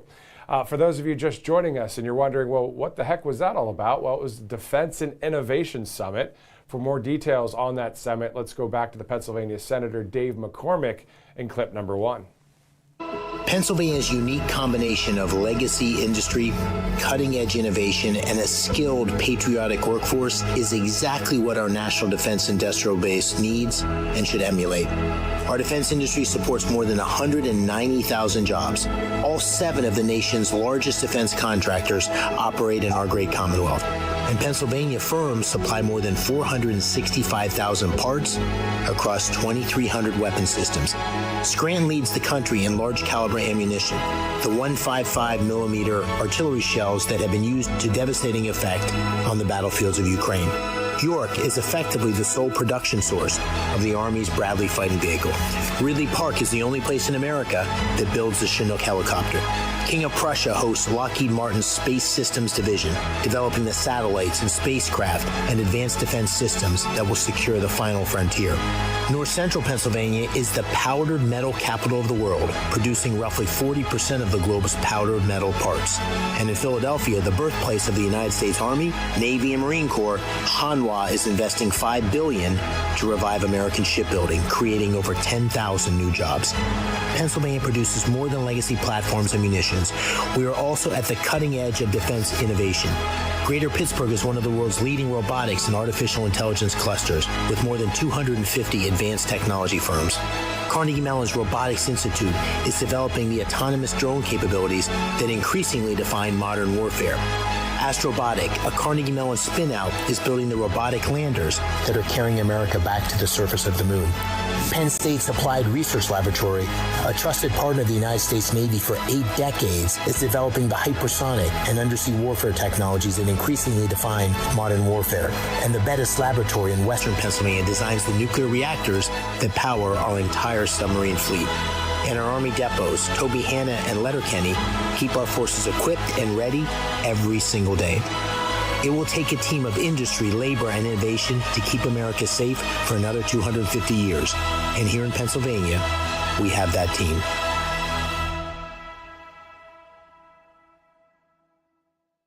We're in the morning of day one of the Defense and Innovation Summit, and I'm in the display area. We have 130 companies here, defense companies in Pennsylvania that have come here to be able to interact with investors, to be able to interact with other companies, to be able to interact with government officials and key policymakers. The Defense Innovation Summit's off to an incredible start. We have 1,300 participants. We have 600 people here that are C-level executives, 500 companies, 130 displays and booths here, which you can see around me are incredible with next generation technology. And really, this is meant to be a catalyst. This is meant, our peace through strength strategy that President Trump has put out requires us to change the players and change the way we do business and really have innovation lead the charge in our defense industry. That innovation is happening right here in Pennsylvania. Pennsylvania is uniquely positioned to lead. Pennsylvania has incredible skilled workers. We have 190,000 defense workers. We have great institutions. We have great leadership in our universities. We are poised to be the key state, really, for helping the president and all of America achieve peace through strength. And it's happening right here at the U.S. Army War College in Carlisle, Pennsylvania. On Christmas night, 1776, George Washington crossed the Delaware from the Pennsylvania shore, armed with Pennsylvania muskets, rifles, cannon, and courage, turning the tide of the Revolution. In the Civil War, as the fate of the American experiment hung in the balance, Pennsylvania sent her sons to the fight and forged the arsenal that ushered in a new birth of freedom. In World War II, Pennsylvania built the arsenal of democracy and helped America overwhelm tyranny with unmatched industrial might, single-handedly outproducing the combined Axis powers. Now, in an era of new threats, Pennsylvania is forging a new arsenal of freedom. Peace through strength. Welcome to the Pennsylvania Defense and Innovation Summit.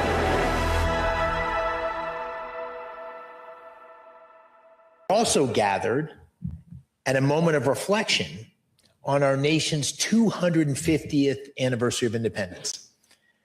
And in a moment as consequential as any moment in American history and maybe in human history, for all of America's existence, Pennsylvania, for every one of those 250 years, Pennsylvania has been at the forefront of our nation's history, of our nation's industry, and of our nation's innovation. And this legacy includes the Carlisle Barracks, where the Continental Congress established an arsenal in 1776, as the general said. And General Washington's forces were here and in other places. And this building, Root Hall, honors the Secretary of War, Root, who founded the Army War College. The mission was to preserve peace by intelligent and adequate preparation to repel aggression. In other words, peace through strength. Peace through strength, that's the mission.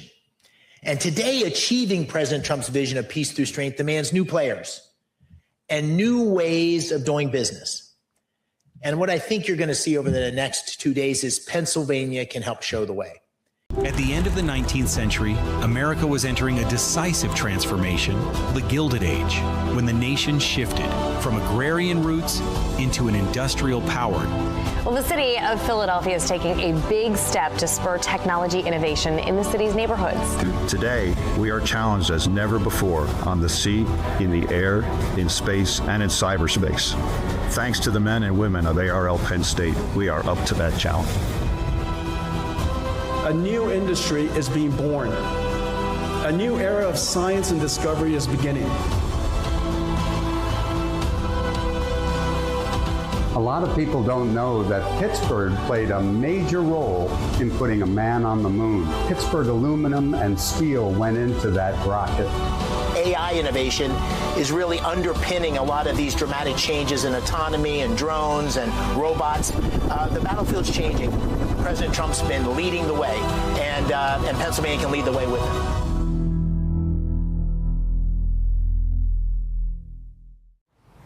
So you heard about that Navy shipyard in Philadelphia right up against the Delaware River. Well, just north of that is an IKEA. My wife and I was at that IKEA one time, and we saw a number of ships and just all sorts of stuff there. It's quite the industrial feel. It's a spot that you wouldn't think an IKEA would be. Well, it's there. Anyway, very interesting to see all of this reporting coming from Pennsylvania. Let's go to a couple sponsors as we have some more coverage to get to. Kalshi.com/RSBN, of course, the Kalshi app, Kalshi.com/RSBN, and the QR code right there. I'm going to go to Kalshi right now and see some of the latest trending topics. So you can do that too. You can go to Kalshi.com or download that app. And I see, will Trump attend the World Cup final? That's one of the things that people are looking at. Quite a large amount of people talking about this on here. That World Cup, I think right now England is actually playing Argentina in Atlanta, Georgia at the Mercedes-Benz Stadium. Last check was 1-0 England. I think we'll see what the score is now. I'm not sure. But anyway, will the SAVE Act become law? There's all these kind of things right here on Kalshi.com/RSBN. More than 1 million users on that. That number continuing to grow. Let's go from Kalshi to Cove Pure. Most of us know there's chlorine in our tap water. You know, we smell it, we shrug, then we drink it anyway because we've been told it's what keeps our water safe. But what they don't tell you is what chlorine becomes after it's added to your water. And that's why it's so important to filter your water through Cove Pure, because chlorine itself isn't even the biggest problem. Chlorine levels in your water are regulated, but what's not regulated is chemicals that form when chlorine reacts with naturally occurring organic matter from rivers, soil, and plant matter. So when chlorine interacts with those particles, it creates chemical byproducts called THMs, and the government itself calls THMs probable human carcinogens, and we're told they've been linked to disruption of your gut and cancer. So those pitcher filters you get at the store won't fix this. They improve the taste of chlorine, but THMs require something far more powerful, and that's exactly what Cove Pure is. They have this Clearwave reverse osmosis technology. It's certified to remove up to 99.9% of contaminants. So it's not just chlorine or THMs, fluoride, PFAs, pharmaceuticals. If it isn't water, Cove Pure removes it. And this thing doesn't take up much room at all. Just look at it on screen there. It looks super sleek. It sits right on your countertop. You don't have to call someone in to install it. You just plug it in. The best part about Cove Pure is it lets you choose whatever temperature water you want, hot, cold, or warm, with the tap of a button. So no more waiting for the kettle to boil to make, coffee or tea. Just tap that button. You get a hot, cold, or warm water instantly. Of course, filtered water after the fact, after the tap water gets through that system there. The feedback on Cove Pure from our viewers has been incredible, and people have told us that they can literally taste the difference. Clean water is one of the best investments you can make for you and your family's health. Right now, they're giving all of our viewers $250 off if you use the link. Go to covepure.com/RSBN. And again, that's covepure.com/RSBN. Drink pure, live pure, Cove Pure, as it is 4:10 or 4:09 Central Time, 5:09 Eastern Time. Thanks so much for watching from coast to coast, East Coast, West Coast, everybody in between. We're on the right side of history, you know what I mean? We're going for this thing. We want to see our country saved. Ideally, The Save America Act would be one thing that would be wonderful to see. Also, speaking of wonderful things to see, President Trump, clip number 2, a Trump on Truth. Mike Lindell, the pillow man and one of America's greatest and most hardworking patriots, is running to be governor of Minnesota, replacing one of the worst and most incompetent governors in the history of the USA. Early primary voting has begun, and if given the chance, Mike will be spectacular. He truly loves Minnesota, as do I, and wants to bring it back from oblivion and embarrassment. He can do it. Nobody has sacrificed more than Mike Lindell in fighting for our country, especially when it comes to election integrity. He truly deserves everything he gets. He will make Minnesota great again. Mike Lindell has my complete and total endorsement. He will not let you down. Good luck, Mike. President Donald J. Trump. Minutes later, President Trump said this: Amy Klobuchar, the lightly respected senator from Minnesota, is running for governor to take the place of the current corrupt and incompetent Tim Walz.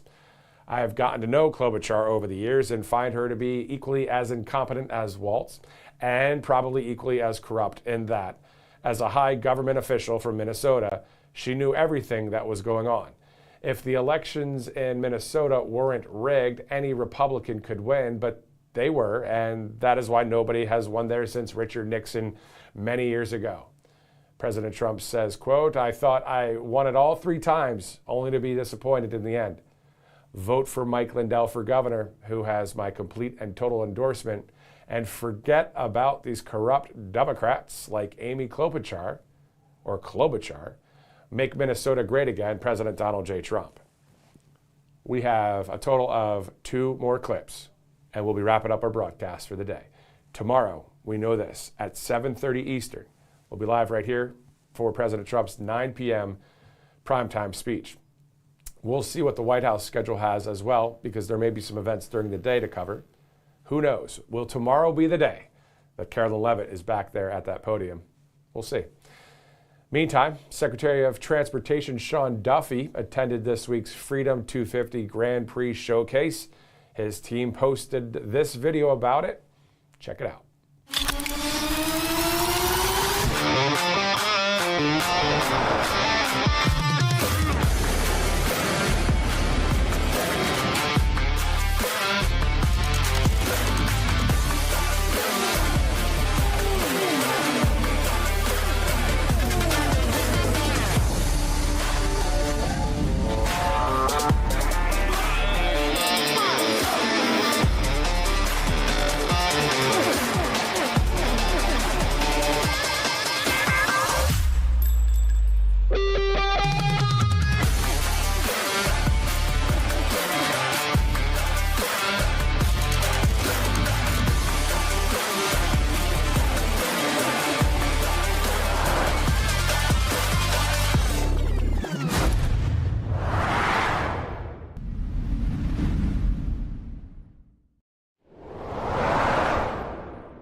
And speaking of sports, our crew has just told me that Argentina has won 2-1 over England. So they move on. I believe they're going to play Spain. So Lionel Messi, of course, the international soccer superstar, with Argentina taking on Spain coming up. And back before when we were talking about Kalshi, will President Trump attend the World Cup champion game? I'm sure he will, I'm guessing. And I'm sure he'll root for Argentina because of all the words he's talked about with Spain, with NATO, but then they said things have gotten better. We'll see what happens. Anyway, so that's that. Let's wrap up with this. In case you missed it, President Trump had this to say at today's summit in Pennsylvania. But we're here today to celebrate a colossal victory for this Commonwealth and for the entire nation. This afternoon, we're announcing nearly $10 billion of new investments in our defense industrial base right here in the great Commonwealth of Pennsylvania. And these investments will create more than 4,000 jobs. Pennsylvania workers will build the ships, submarines, trucks, weapons, and industries that will ensure America remains the strongest and most powerful nation in the history of the world. We're doing better now than we've ever done. We have $19.2 trillion. We used to go million, then we went billion, now we're into the trillions. But There's never been anything like it. The country is as hot as it's ever been, and we're doing really well with Iran. The Islamic Republic of Iran is not happy right now. Should have been done 47 years ago. Should have been done at least during the 47-year period. And it wasn't. Other presidents didn't do what was right. They should have done it a long time ago. It would have been much easier. And they want to settle so badly. They don't like what we're doing. And they do want to settle. We'll find out whether or not we settle with them or we just finish it off. But I want to thank Secretary of War Pete Hegseth. He's been amazing. Pete, thank you very much. Great job. And if you missed any of that summit, you can watch the replay here as President Trump spoke for quite some time. And then, of course, a few other of the defense leaders there. So let's go to mypillow.com/RSBN to wrap up our broadcast. Of course, President Trump speaking about the great Mike Lindell. And not only is he running for governor, of course, he has the great company, mypillow.com. So just go to mypillow.com/RSBN. Check out a number of great products there on mypillow.com. And if you'd like to donate to Right Side, all you have to do is go to rsbnetwork.com/donate. rsbnetwork.com/donate. We're looking forward to seeing you here tomorrow. We'll see what happens during the day. We'll wait for the White House press release for that. But we do know we'll be here live tomorrow night at 7:30 for President Trump's primetime speech to the country. We'll see you then.